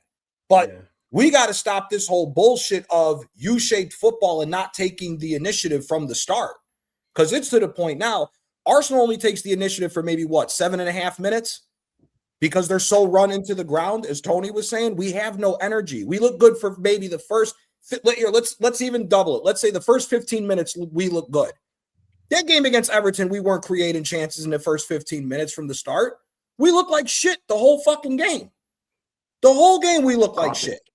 That's why I'm saying let Dowman go on the left. Let Madueke start on the right. Start Gyökeres. Fuck Havertz. You ain't getting in this number. You ain't getting a striker position no more unless it's off the bench, as far as I'm concerned. People are begging him to come back, mate. People are begging for Havertz to come back. And look. Yeah, and they saw what happened. Michael Keane, who's been a bum. Michael Keane's been a bum ever since Ancelotti left fucking Everton. Looked like a world-class center back against fucking Let's be real. I agree with that. Michael Keane's a fucking bum. He's a bum. Can I be devil's advocate, though? This is the thing, because we're all high with dopamine. We saw Max Dowman. What if it goes wrong? What if Max Dowman comes on and Grimaldo spins him for 60 minutes? Right? These 16-year-olds, I'm just saying, these 16-year-olds aren't Wayne Rooney and Cristiano Ronaldo 16-year-olds. Yeah, but at they're the not same tough, time, right? So all it takes is Max Dowman to have 50 minutes of a bad game, and then guess what? His confidence is gone, and we never actually see the player we can play, right? I get where you want him to start, but if he's going to start, it has to be with a plan. You can't just leave him out there, and if it's going wrong, just leave him out there on his own. No, I'm not saying. I'm not saying that right now. Mikel Arteta will, though. That's the thing. I hear it. Have you ever seen Max Dowman's confidence go in any game he has played for Arsenal? In any senior game he has played? And inclusive preseason, inclusive of the preseason games he played. Have you seen any game that he's lost confidence? 10 games. No, bro, it's just a simple going on a small sample size. That's what I'm being devil's advocate. You talked about him losing confidence. It's not a Wayne Rooney. Has he played in the Champions League already? Bro, do you know what? Yeah, when I see Max Dowman, it reminds me of a young Messi. I'm sure he has. No one has that kind of first touch that I've seen like that. The only person I've seen that have that kind of first touch in recent time is Sesko. That Benjamin Sesko, that because he has a very good first touch. Bro, I've never seen anyone in recent times who have the kind of first touch that Max Dowman has got, bro. And again, bro, you talked about him losing confidence. Bro, I don't think so. I think that kid is tough, bro. Yeah, in preseason, he was the best guy that we had in preseason, bro. And we didn't play our best player in preseason in the starting games of the season, bro. Can I ask a question quick? Yeah, yeah, man. We was talking about energy and so forth, and how Arsenal like energy. Can you name me 7 games that Arsenal that we've seen Arsenal play good? No, this season. There you go. Because I don't think it's an energy thing. 3. It's just a style of football that Arteta wants us to play. It's a kind of thing where, for me, that we kind of bore people into like what's that word? Submission. Submission. Yeah, that's what it is. Yeah, because it's like this year we play so slow, we make people lose concentration. We get a set piece or an odd goal here or there. This is what I'm saying. And that's what it is for me. Because when we're talking about energy, I can't barring the FA Cup victory, where we played what is it, that false 9 or Wakanda forward line? I'll call it. You know what I'm saying? The Atletico Madrid game, right? Tell me another. And the Tottenham, but Tottenham, they're crap in it. We all know their shit in it. Yeah, tell me don't include those 2 games. Tell me other games where you've seen high energy, high intensity. Leeds, we played all right. We played well against Leeds. But Leeds, come on, man. Leeds are okay. Leeds are a decent team, but they're not of the levels or where we should be playing high intensity football against. You know what I'm saying? They're like a third grade team. Don't you're looking at it.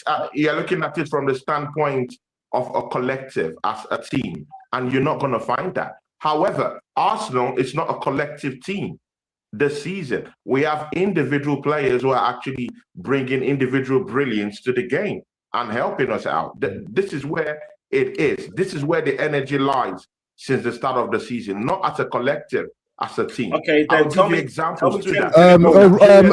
Tony started the season very, very well. Yeah. It's still very, very good. But his energy levels, everyone knows here, people, that Julian Timber's energy levels, like 4 weeks ago, people were complaining about Julian Timber. Oh, man is a little bit slow. No one is gonna there was energy there.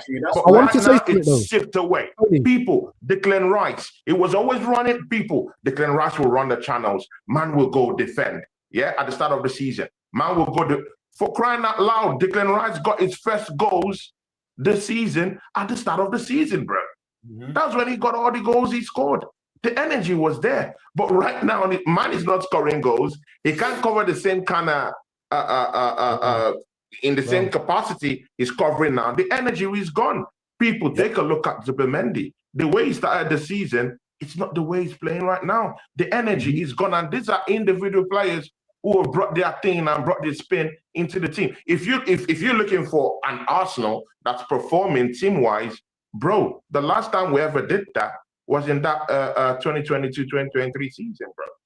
That's where you can look for those kind of energy levels, bro. If you're looking for those kind of energy levels in this period, bro, hell nah, bro. It's boring football and haram football. And you know what? Yeah, I don't really care about if it's haram football, provided it's winning me the league title. I don't care about it. But later on, we'll have to have conversations about it. Like next season, is it sustainable? Because those kind of conversations will come out. Yeah. Again, maybe the boys are also conserving their energy levels. We don't know about that. But what we're seeing right now, the energy levels are gone, bro. Mate, the energy levels was never there. Our first game against Man United, where was the energy levels there? The game against Liverpool, where was the energy levels against there? We got away from home at Old Trafford, bro. That's what I'm saying. It's a bookie ground for us, bro. And that's at the start of the season, bro. And they just brought in Buemo and they just brought in Kunha. Yeah, there's no way we would just go there and bamboozle them. They're our biggest rivals, bro. One at a time. Okay, yeah. I mean, we scored this many goals against Liverpool twice. So yeah. Now, and the thing is, I respect every player on Arsenal's football team. At the beginning of the season, yeah, Zubimendi's narrative was he wasn't up to the standards, yeah, and he looked slower than everyone else, right?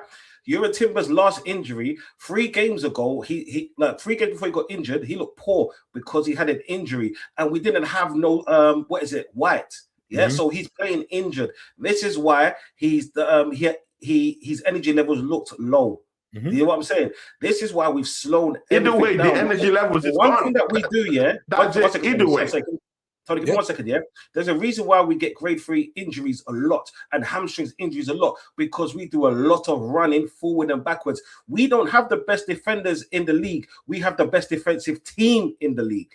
That's what people get wrong, because we defend as a team and we suffocate teams so high up the field. And then guess what happens? Now all of our players have to run back. This is why we get so many hamstring injuries, and this is why we don't look so good. So it's not just 1 or 2 players that have to sprint. It's the whole team collectively. When you see other teams, the reason why they play mid blocks is because their defenders are in between, so they allow their attacking players to flare and not do that much defending unless they're underneath the cosh.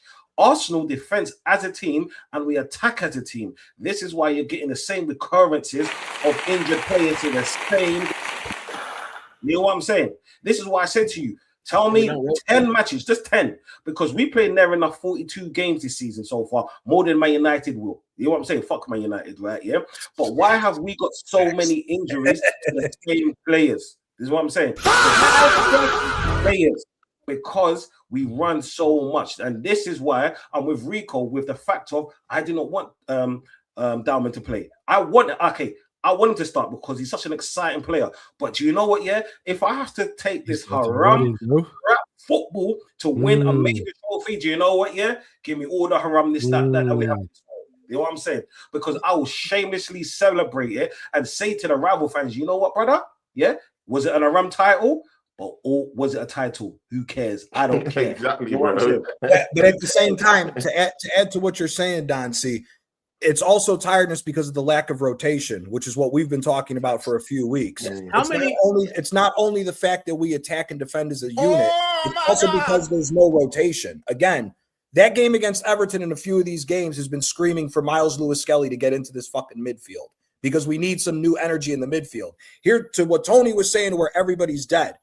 The Leverkusen game should be looked at a lot more closely, because all the other games that we've had problems, if you look at the loss to Villa, if you look at the loss to United, what did those 2 games have in common? They bum rushed the midfield and overran us in the midfield to then go on in a counterattack because of the tired legs. The game against Leverkusen, they didn't do that. They went a man down in the midfield in that 3-4-3. They kept the 2-man midfield with Garcia and Palacios and ran the game. 2 versus 3, down a man in the midfield. That's the only result where we haven't been bum rushed in the midfield. And that's to what Tony's saying as far as the energy levels are so shot, because these guys are fucking tired. They're dead.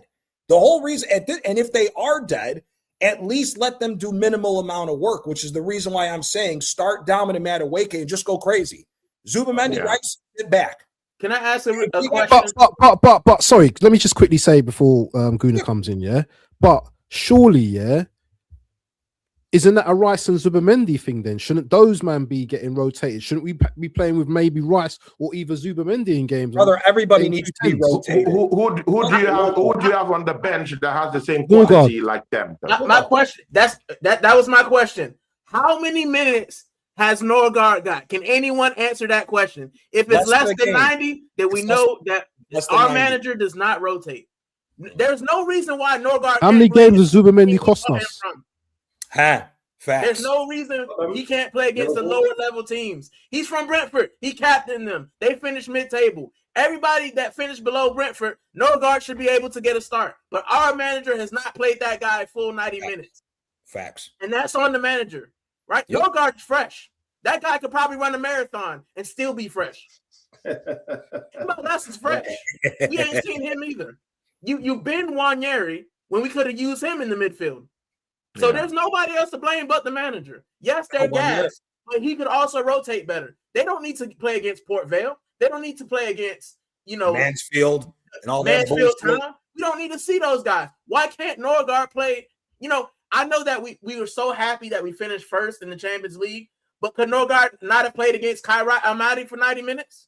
Criminal. Could he not have played against Burnley? Could he not have played against Wolves? So, it's great to hear that we're tired. And John C., that's great that you've done that analysis because, it makes sense. It makes sense why we were so tired on the pitch. And that's what I saw against Everton. But it's also on the pitch and off the pitch. Our manager hates rotating.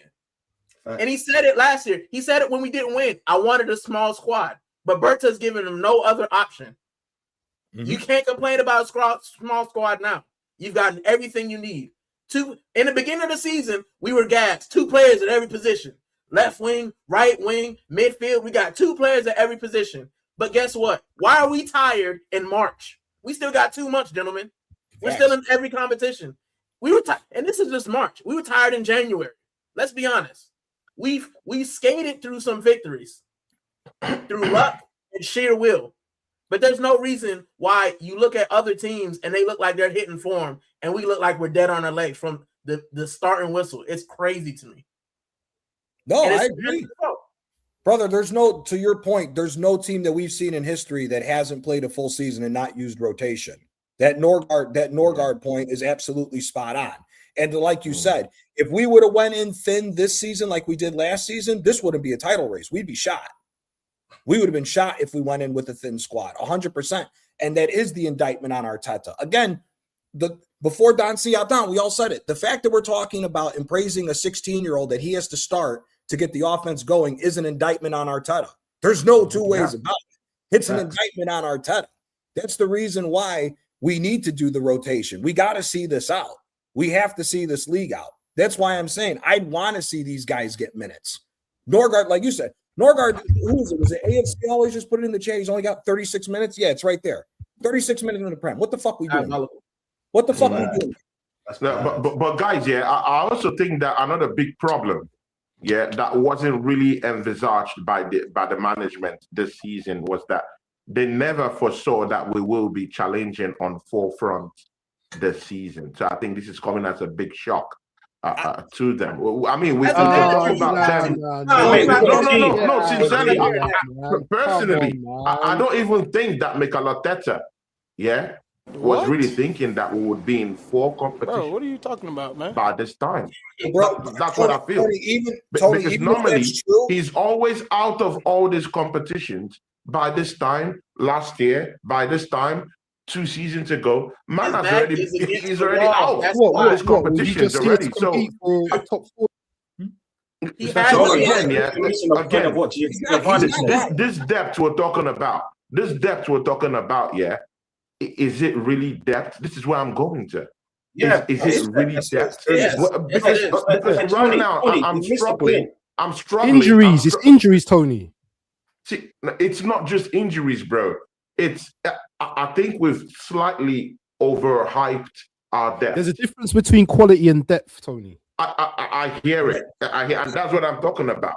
We've carefully overreached with this depth. We're always calling depth. Okay, good. You talked about Declan Rice.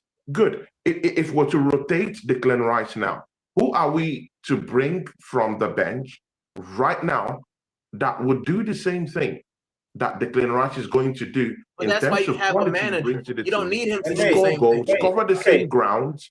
I mean, be that Yeah, but engine Rice room doesn't here score protecting our goals. back Rice four. Rice Do the doesn't score loads of exact goals. same thing without any drop in You don't quality. need it. Nobody. Bukayo Saka. Okay, good. We can talk about Noni Madueke all we want.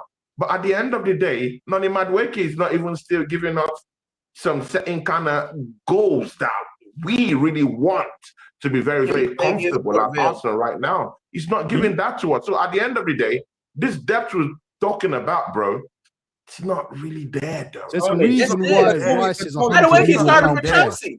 He started for It's not Chelsea. even really there. Bukayo Norgard Saka, what has he done? Trossard, what has he done? Martinelli, what has he done? I mean, see, we can go through all these things, yeah. Even our depth is not depthing. We have problems. We have to go down, and sell some certain kind of players and bring in some certain kind of players. The thing there is that this management never thought that they would be fighting on all fronts this season. They thought maybe they might be out of the FA Cup. Probably they'll be out of the Caraboa Cup by this time. So with what they have, they could be able to manage and go for the title and go for a big run in the Champions League. Tony, do you watch the NBA? Tony, based on Spurs winning the Europa carry what last we have season in the team right now, and Crystal Palace winning last season, it was imperative that we were amongst, going for the league, going for the cups. It was imperative that we done that this season. Maybe the quality in depth isn't correct, and I disagree with you, yeah, because. And I'm going to say this, and you ain't going to like what I'm going to say, yeah, but Rice in the 8 isn't the best at all times, bro. Yeah, he's a £100 million player, and I expect Pedri. I expect levels from him in that position, and sometimes you don't give me that. Yeah, he's got the energy, yeah, and he can run around and do all of this. He's got I think 5 assists in the Premier League or whatever. One thing he's great at is his set pieces. Yeah, one thing he's been excellent at is the set pieces, his corners, and all that kind of stuff. But let's not thing him as what I mean. I think Zubi can play in that 8 at times. They can switch up. I think even Eze can even play in that position at times. Yeah, do you know what I'm saying? That's what I personally think. You know what I mean? But that's the thing.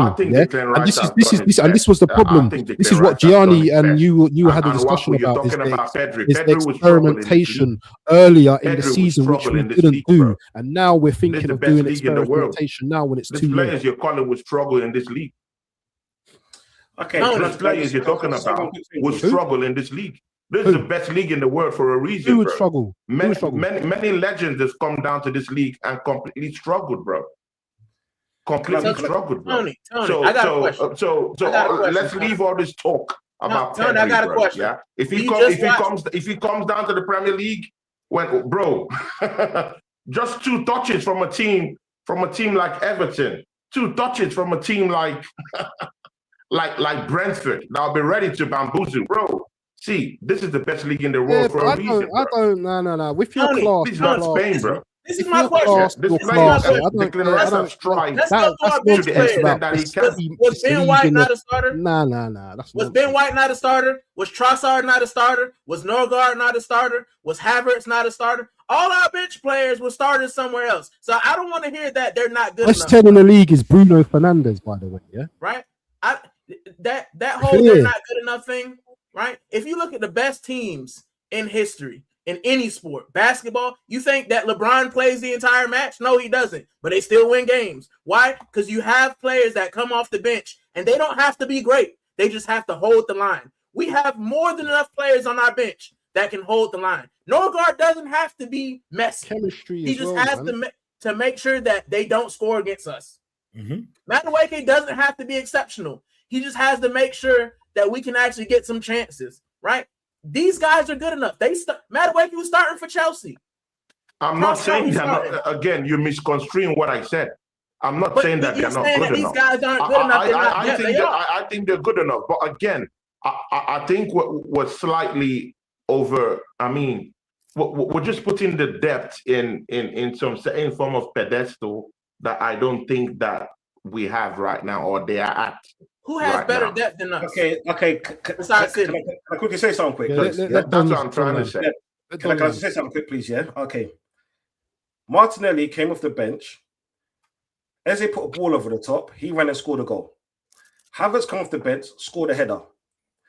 Not Havertz. Gyökeres come off the bench and scored a goal. Norgard's come off the bench and scored a goal. Ben White came off the bench here and almost scored a goal. Yeah. I've seen Calafiori come off the bench and score a goal this season. I've seen Henkape come off the bench and almost put a brilliant performance in. You know what I'm saying? Yeah. These are all bench guys. Trossard came off the not Trossard. Odegaard came off the bench here just after injury and scored a goal. Yeah. That's what you call squad depth. And that's the difference between competing and winning.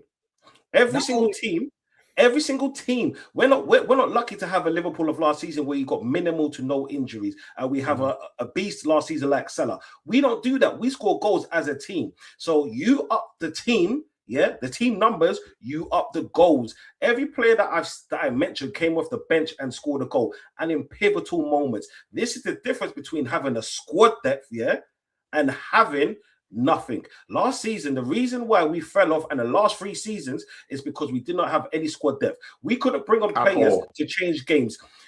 Literally 2 days ago, we brought off a player and he changed the game. Yeah. So every single player that I mentioned are necessarily not all starters, but they all do a job. Yeah, and this is why you have a big squad. So do you know what? Yeah, when you're beating a team, you bring on a Mascara to shore up the defense. Yeah, when you're losing in a team or drawing, may I add, yeah, you bring on a Dowman, yeah, to change the game. This is what I'm saying. That's what you call squad depth. You know what I'm saying? And the reason why we can not complain like the last few seasons is because if Timber was injured, who do we have brought on? Now we've got Mascara. When Saliba was injured, Mascara played there. And in Cape, when Gabriel was injured, all 3 of them played there. Yeah. Defensively, we don't have a problem. We had offensively, we have a problem though. Yeah. So defensively, but again, for 3 seasons now, 3-4 seasons, we've had a good defense. The problem is not with the defense. The problem is people. Do we have a problem with our attack? Because the first issue right now is to actually admit that we have a problem in attack. People, do we really think we have a problem in attack? Tony, how many goals do we have a problem in attack, people? How many goals do we have in the Premier League? It's a direct question. Do we have a problem in attack? Our nearest challenger is Man City. Don't see. Do we have a problem in attack? Yes. We scored the most goals in the Premier League. It's simple. Don't see. It's a simple. Don't see. It's not about arguing. We're not. 2 things could be true though, Tony. 2 things are true. We scored the most goals and we still have a problem with our attack. Do we have a problem in attack? Mate, our attack shares the goals around. We have not got one definitive. It's not about sharing. It's about, do we have an issue in attack? The same way you talked about our defense, yeah?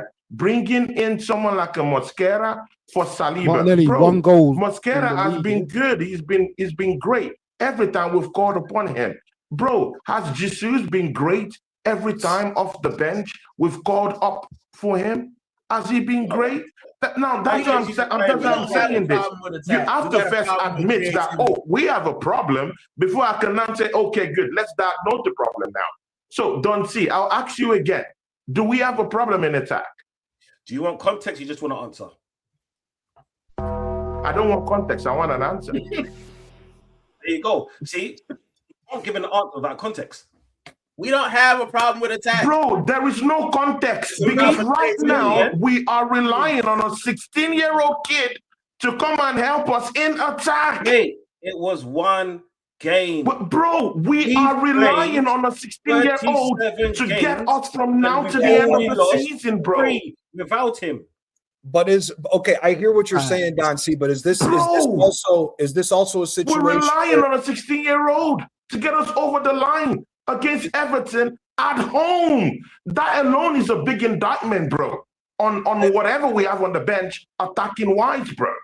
And that's why I was going to ask, is this a situation as well where it's 2 things can be true at the same time? Because while we're saying we have the best offense in the league and we've scored the most, to what Tony's also saying to where we need a 16-year-old. That offense didn't show up in that run against Liverpool or Brentford or Nottingham Forest when we needed it to. So that's why I hear with what Tony's saying that it's on this, and I hear what you're saying as well. This is one of those situations where two things can be true at the same time. And again, it all circles around back to the manager, because on the overarching thing to also what Gunnar Rieken was saying with all of the depth, the managers that we've seen win the leagues in the past and win other leagues, the depth may not necessarily be, your next man up may not even be in the same stratosphere as your starter, but the manager's capabilities gets them to bridge that gap because the manager's good enough to give them confidence in everything else. And that's where a part of this problem is. Whether your depth is at the exact same level or not as the starter, the manager has to be the one to give them the confidence and give them the ability and even the system of play to allow a player to be able to flourish, even if he is not as good as who he is coming off the bench for. So that's where I think it's a bigger problem, because it comes down to the manager with that. And again, the offense, I mean, here we've been saying it throughout the whole, since we've even been starting this show. Part of the problems, a lot of our attackers have not been. Yeah, no, we have the most goals as a team, but again, we hit how many games? Look, Villa, we hit 4 in the second half, but the offense, but again, the context with the Villa game was Onana went out and Watkins didn't have his shooting boots on in the first half, where we would have been losing that game by a lot. We've been able to string up performances where, we figure out a way to score goals. But if we were scoring as a team, it could spread the goals around properly against the other games that we've missed where the offense has struggled. This league is over with by now. Let's be honest here. Yeah. That run with Wolves, that run with Liverpool, that run with Brentford. It's the only reason why we even have a title race this season. If the offense would have clicked at this proper time that it should have, where we should have been putting more in the back of the net, Forest as well. This league's over with. This 7 games, we're like this. All right, league's done. League's done. Let's go ring up this Champions League right now. I think we don't have a problem with the attack. I think we have a problem with creativity, right? The reason we're dropping Max Dowman is because he's so unpredictable that he can create something, right? Mm-hmm. So to your point, we do score a lot of goals, but they're not creative goals. They're set piece goals. They're things that we practice and they're safe. We take the safe pass. We make the safe play, right? Right now, at the business end of the season, you can't play it safe. Everyone's got tape on you. How many set piece goals have we scored in the last 5 games? Not many. Mm-hmm. And real quick, Gunnar Rieken, to add to that, when we look at the Champions League, all them referees across all the games with the Premier League teams all stopped all that shit. Is there any reason? There's no coincidence that the referees in Europe stopped all the nonsense with the corner kicks, and everybody in the Premier League did not win a fucking game. That's all I wanted to add on to that. But once the set pieces dried up, we don't see Nicolas Jover on the sideline anymore, do we? Nope. There's no panning to him like that, right? So what we have, Max Dowman gives us creativity, and I watched it. I watched him go left. I watched him go right. I watched him make quick passes, decisive passes. But Bukayo Saka's not doing that because he's playing it safe. Odegaard wasn't doing that. He's playing it safe. We don't have an attacking problem. If we can get the ball to Gyökeres, he can score. We've seen it 11 times. If we get the ball, even Kai Havertz, and I'm not the biggest fan of Kai Havertz, but if we can get the ball to him, he can put it in the back of the net. The issue, we're not getting the ball to him because he's having to drop deep because we're not creating anything. We're not creating lanes. We're not creating space. We're just standing there and passing the ball sideways. And Everton, bro, David Moyes, that's his bread and butter. I'll sit here. I'll let you guys pass for 45 minutes. That's all right. It's okay. And I hit you on to make you look stupid. And that's what teams have done to us. So it's not an attacking problem. We score goals, but we can't create anything once plan A fails. Once plan A fails, we don't know what to do.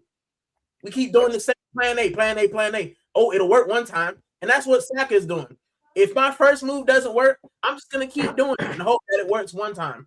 Instead of saying, let me try something. And all of the players have it. And like John said, that comes from the manager. That comes from the coach. That comes from the structure, the safety, not allowing people to express themselves. Max Dowman doesn't have that because that kid went to school and he's probably not around Arteta half the time. He's probably got less training sessions, and Arteta's like, all right, we'll try you. So he hasn't been. You look at all of the guys that come from the academy, right? That we've seen play. They've all looked like they got something in them. And the longer they stay with this team, the less and less MLS, less and less creative you get. He capped it. Where is he now? France. Chile. Eze. Right. Eze was one of the most creative 10s in the league coming into this team. Now all of a sudden completely dried up. But we know all of this already. We know that this is Arteta's style. But listen, people, we're going off track again. By Leverkusen tomorrow, starting lineup. Who are you playing? Who's your starting 11? Let's go around. Let's start with Johnny. Starting 11 tomorrow, and then we go round. Raya, Mosquera at right back, Saliba, Gabriel, Hincapié at the left back. It's going to be Rice and Zubamendi again. It needs to be in a double pivot. Eze at the 10, but then, like I said, right wing Madueke, left wing Max Dowman, striker Gyökeres. That's what I would go for my starting 11 in this game. GR, what are you saying? What are you saying, GR? I would do the same, but I wouldn't start Zubamendi. I put Norgard in there. I put Norgard next to Rice and say, all right, you protect the back line, Norgard, and you guys go with them. We're at home. We can't sit back. We can't allow them time and space. Like, we have to go. And you guys convinced me, right? I think Max Dowman can do something on the left wing. I was thinking him on the right wing or in the 10. But left wing, he can't be any worse than what we've seen. I never want to see Madueke on. I don't want L next to Madueke's name at all. Left mid, left wing. I don't want to see L next to his name on the team sheet at all. It's always R, right? But yeah, I think that's good enough. I think we have to get at them early and often. If we can do that, then it'll be a very comfortable game. If we start playing U-shaped, Leverkusen's good at it. So yeah, I agree that same lineup, but I would put Norgard in there because I think Zubamendi, his legs are gone. What about you, Tone? See, people, I would have wished for so many things, people, this is the truth. Number one, because we're talking about creativity here. This would have been a very big chance for us to have someone like Trossard, who would have actually helped us out creatively down that left-hand side, because, we sort of miss him in a way since he's gotten this injury. Mind you, these European teams, for some reason, like playing with a back three, mostly from Germany.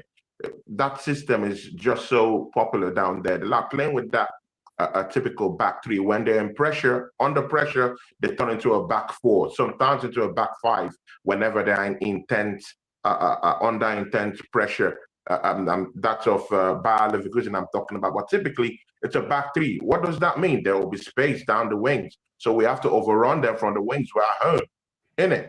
So if somehow miraculously Trossard comes back on and is okay, I will bring in a Trossard down there in the left-hand side. And again, people, I want to start Max Dowman down that right-hand side, people. Yeah. We have no other choice than to see someone like Gyökeres, being that number 9 slot down there, and midfield, Declan Rice. Nordgaard. I mean, Gunarikin. That Nordgaard. I mean, I hear it, bro. I would like it. But we all know that Mikel Arteta wouldn't do that. Oh, Zubamendi's going in. Yeah, Zubamendi is. I like that very thought. I like it. But we all know that Mikel Arteta will do what he does best. He'll go for a Zubamendi. So definitely we have to go with a Zubamendi down there, because Nordgaard ain't playing tomorrow. I don't even think he will get any minutes at all. Maybe just 5 minutes to wind down the time. I don't think that man will use it. Then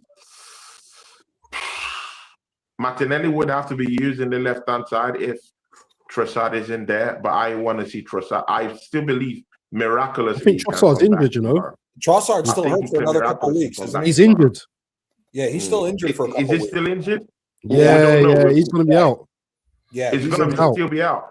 That's a big problem creatively now, because Martinelli isn't creating anything for us at all. No. He's making those runs, but he's not really creating those chances, isn't it? Exactly.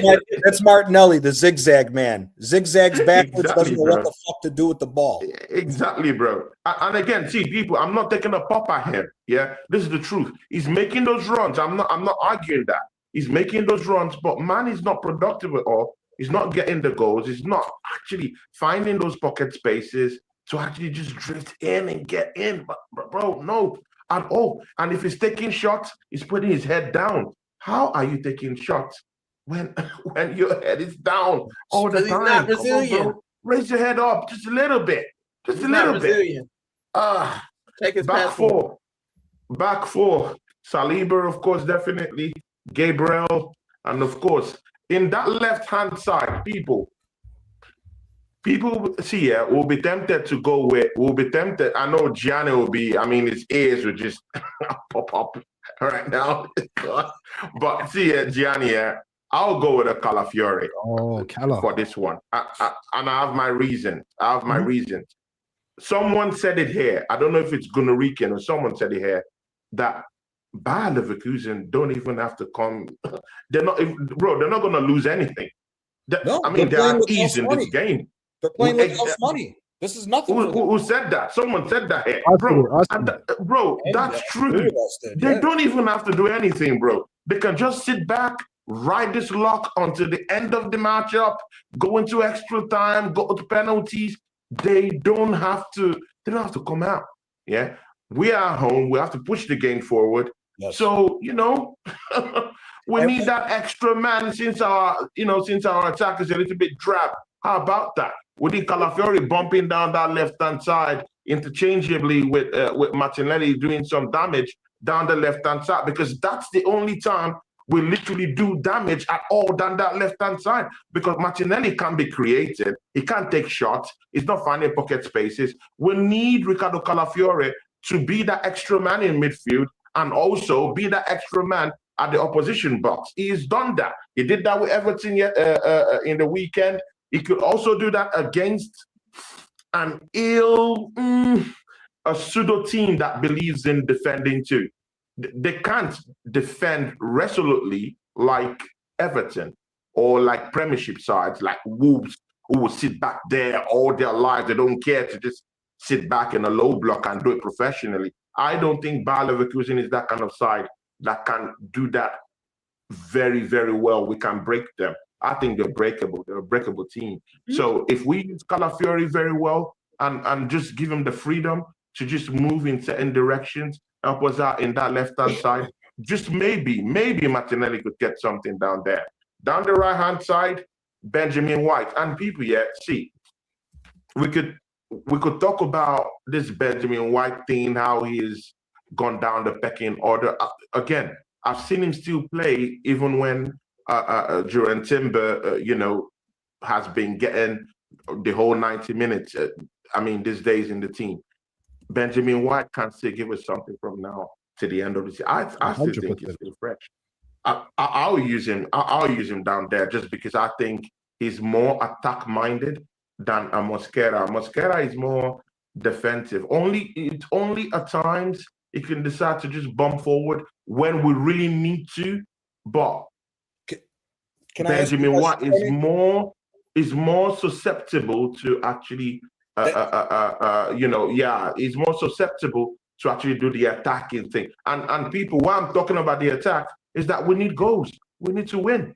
But I got a question for you. Tony, I have a question for you. If you're gonna go with Calafiore at the left, and I hear it, right? Because we do need some more creativity and someone else going forward to add numbers. Isn't that more of a reason to start Mosquera so you're covered defensively? Because if we saw the last game with Leverkusen, Grimaldo caused all types of fucking problems on that left-hand side. And if we're being honest, we got lucky in that second half that Leverkusen couldn't make 5 passes in our box, because that 19-year-old was giving Saliba and Gabriel all the smoke they were looking for in that hold-up play. We were lucky that they couldn't put 5 passes together because they were so defensive in that second half after getting a goal. So I would just say, for me, if Zubimendi and Rice, we know they're going to start and they're going to get forced forward because we have to take the initiative, I would at least have another man back there to help cover Saliba and Gabriel, because I don't want them to be left exposed with that kid if that kid has another game again. Grimaldo, we know what he brings. We know what he's about. He's been doing this for eons. He's been doing this since he was an 18-year-old.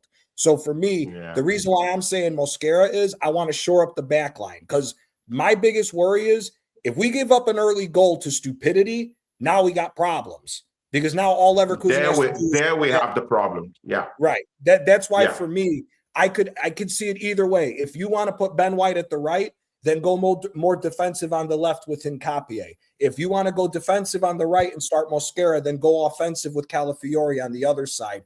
But we still have to protect that back line, because that back line, like I said, and the other thing that we still have to wait and see is one of the best strikers in Europe for the last few years is Schick. Schick got rested. Schick might be coming into this game, which creates another problem for our defense. That's another thing that we can't let go of. So I hear with what you're saying with Calafiori starting, but I would say if you're going to go offensive on one side of the fullbacks, go defensive on the other side, just to shore up the defense. Because if we get caught out, but then look at this news. Again, we have to be ready. If you're talking about the defensive thing now, then again we have to be ready to stink up the place and get a goal in the 70th minute. In the 80th, I think Ben White starts tomorrow. You know? That's what we should be relying on. I think Ben White will start tomorrow. But if we're thinking of going up front with this full throttle, high octane football, let's just go with Benjamin White, who could give us something in an attack, because Mosquera is typically gonna sit back, and that will take that +1. We'll get out there in terms of our offensive framework. That's a -1, bro. Mosquera is not that guy that will overlap. We know this. That's pure fact. I hear what you're saying, but my thing is, I will go with Benjamin. I'll go with Benjamin White at least for the first 50 minutes. Yeah, let's see if we can find a goal. Yeah, then after that, good. Then maybe 2 goals, 1 goal, or something like that.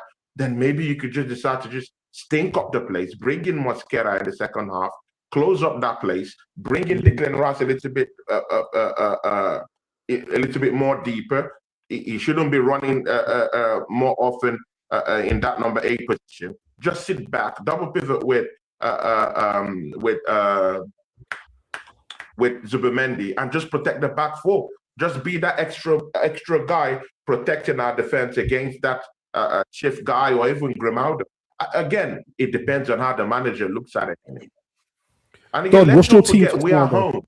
We are home. We can't just sit back, bro. We are home. Yeah, we should have the confidence to do these things. I don't know. Don, what's your team for tomorrow, my brother? Thank you, Tony. That was a lot. No. I love it. I miss you, Tony.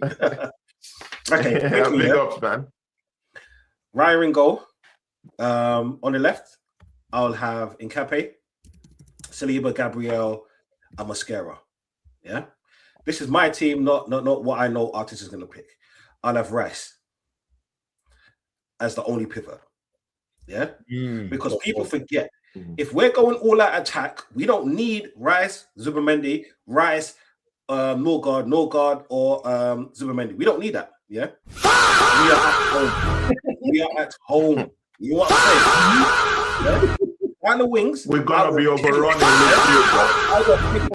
got chaos. Yeah. So the 2 best pacey chaos players that we have is Madueke and Martinelli. You know what I'm saying? I want that shit. To tell you why? Because now they're right and left back. They can play back 5 or back 4. They're not coming forward because they know they come forward. That ball over the top is on each and every single time. And in the middle, high press. Honestly, like I would love a Max Dowman, but because of what I said, I wouldn't play him. Yeah, but he's good to come off the bench. I'll have Eze, I'll have Saka, and I'll have Gyökeres up front, because you know what that is? That's pace, that's power, that's passing, and that's one pivot. Yeah, that's total attack. So if the team attacks, we got 4 defenders right there. Yeah, so now we're safe. We got Rice right in the middle. So you know what? That could go to a back 5 because he played centre back before in his career, and left back. You know what I'm saying? So we've got that as cover. We know Saka defense. We know Madueke defense. We know Martinelli defense. Yeah. Come on, man. Like for me, attack, full attack. That's my team. This is what I'm saying. It's not a monologue like Tony's, and I apologize, people. No, I love that. But you know what? For me, It's total attack and chaos. That's what we need tomorrow. We need organized chaos. Donty, I hear you. Gianni's got to bounce people, yeah. Big up Gianni, man. Please, guys, yeah. I gotta bounce, Donty, guys. I hear you in that, yeah. But Make sure again, you guys subscribe to if you Gianni. listen to what Gianni said, yeah, we might be in trouble tomorrow with this Sheffy guy who's popping on. Yeah, he's a very potent guy, bro. Very, very dangerous guy. Yeah, and this Grimaldo, very dangerous, bro. If we put Declan Rice as the sole defensive midfielder, he might be overrun. I'm not saying I don't trust Declan Rice. Where do they overrun us though in the game? I'm just saying that he might be. It might just be too lightweight for only him to be down there. Nah, not at home. I don't believe that. Declan Rice is an engine, man. We don't need to protect that dude. No, I know, bro. We're struggling to cover ground with both Declan Rice and Zubimendi down there anyway against teams like Everton. No, but that's a physicality issue, though. That's because Zubimendi is light as a feather. Bro, we'll see how those physical issues too in this kind of game too. So again, I'm saying it's a good one. All-out attack. I want all-out attack. I have no problem with that. But again, I have this problem of looking at Declan Rice as the sole defensive midfielder down there. He might be overrun. There's that vulnerability down there. It's something we can't dismiss. Bro, why can't you see the Everton game as us resting our energy for this game? Because we can drop points to the Premier League, but we can't drop out of this game. And that's how I see it. That's my mentality of seeing these kind of things. Yeah. This is why I said I want all-out attack. And I hear what you're saying with Declan Rice might be overrunning midfielder. I understand that. But then this is why I said playing Capier and Mascara, because they're both defensively minded players that can both invert. They can invert as well. Yeah. That's why I said they can turn into a back five. But you know the best defense you just said the magic word. Saliba, Mascara, and Nkape. That's all. You know what the best defense is? A good attack. If we peppering them, they can't overrun us because they have to defend. If we're attacking their goal and we're scoring goals, they have to defend. They can't just beat out there marauding. So it doesn't really matter if he's by himself. I hear you, but with the way Leverkusen play, they're a Gunarican. You also have to check the strength of the opposition you're playing. They are not Everton, bro. They're a very, very good counter-attacking team. You also have to know the strength of who you're playing against. Chef, it's a different animal, bro. There's a reason why is Bayer Leverkusen's highest goal scorer this season. Grimaldo was a monster all on its own. And even if Sheriff wasn't even in the last game, they were still able to still overrun us in that midfield. And mind you, Zubimendi was also coming back now. I think they got Patrick Stick coming back. I mean, they're a very good counter-attacking team. They drew 1-1 against Bayern Munich, who was run already with that title already. They drew 1-1. So you also have to understand the opposition too. Tony, isn't Stick back? No, the Patrick Stick, isn't he back? They're centre forward. Patrick Stick. Yeah. So he might be back as well. So he'll be back too. So we're in trouble. So if we're leaving only Declan Rice in that middle, I have a problem with it. Might see we might press, we might go forward, we might do all that good stuff. I hear it, bro. I want it to, but there'll be some nervy moments, bro, when we are without the ball. And it has happened to us before. It has happened. It's not like it's magic, bro. It has happened to us. We've been overrun in midfield before. We even saw with this same Bayer Leverkusen team overrun us down there in Germany. We couldn't hold them together, in Germany. They can literally overrun us, mostly with their gunners coming up in this matchup. It's going to be different. It's going to be hard. But again, it makes up for a good game. How about that? You're mute. Guys, I'm going to have to wrap up because I'm not feeling too great, man.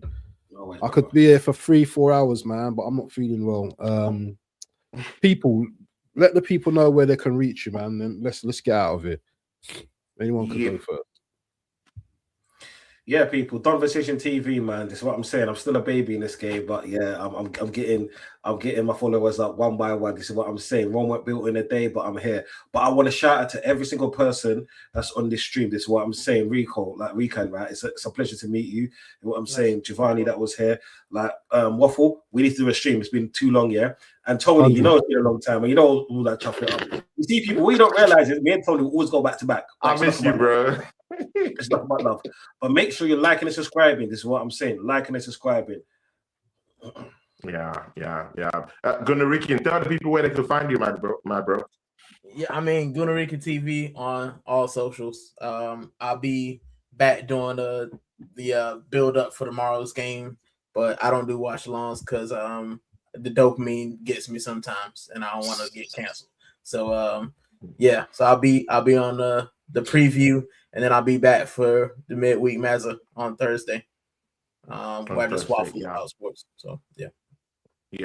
Just before we go, people, Don C, please, before you go, can you give us a prediction for the game? We can't let you just go away like that. Come on, guys. Come on. Honestly, 3-1 Arsenal. Ooh. You know me, when I'm confident, I'm confident. When I'm confident, I'm confident. Don't let drafts. Yeah, 3-1. Waffle done the Undertaker sound. Come on, bro. Undertaker sound for that 3-1. Well, you're gonna hear the Undertaker sound for my prediction. Who's ready for my prediction? Go, you go next, Gunaric. I'll go last. Yeah, Gunaric, give us your prediction, bro. Man, I don't know. You know what? I was gonna go 3-1 as well. But just to be different, I'll go 2-0. I think it's a return to the clean sheet crew. We ain't seen them for a while, so I want to see the clean sheet crew return. Okay, Gunarican, 2-0. See, my brother Waffle, talk to these people, bro. Talk to them, bro. Prediction. 4-1.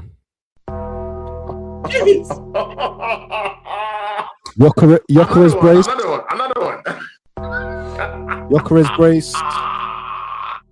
Man, hella chest, Dowman off the bro. bench. Everyone here. 4? Hella chest. And Gabriel Magalhaes set piece. Fair enough. Wow. It's going on a while. Fair enough. I need an own goal, man. I miss own goals. I'm going with 2-1. I think to be a very difficult matchup, bro. I heard. Very, very difficult one. 2-1. And there'll be a set piece goal from Arsenal tomorrow. Yeah.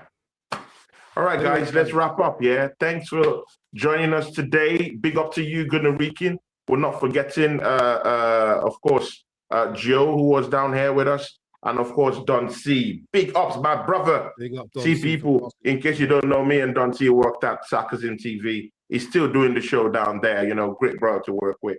Every time I see him, I'm always hyper. I'm always happy. I always like to get into a scrap with him, because, you know, it is what we do. When you do some bro. When we start scrapping people, it's like cat and dogs. That's why I like my brother. Yeah, big up to you, Don T, man. Love to see you every time, my bro. We still have to do a show, you know. I mean, come on, man. Invite me, bro. You know, and I like, please send my message to Blacker for me, bro. I like that, bro. Yeah, Send my message to Blacker, yeah? Tell man that me and him have dragon energy, bro. How about that? Tell him to link me up, bro. You know, let's get a talk. Yeah? Or I can come down to your channel and we'll have a talk. And what we're done, do you have anything coming up?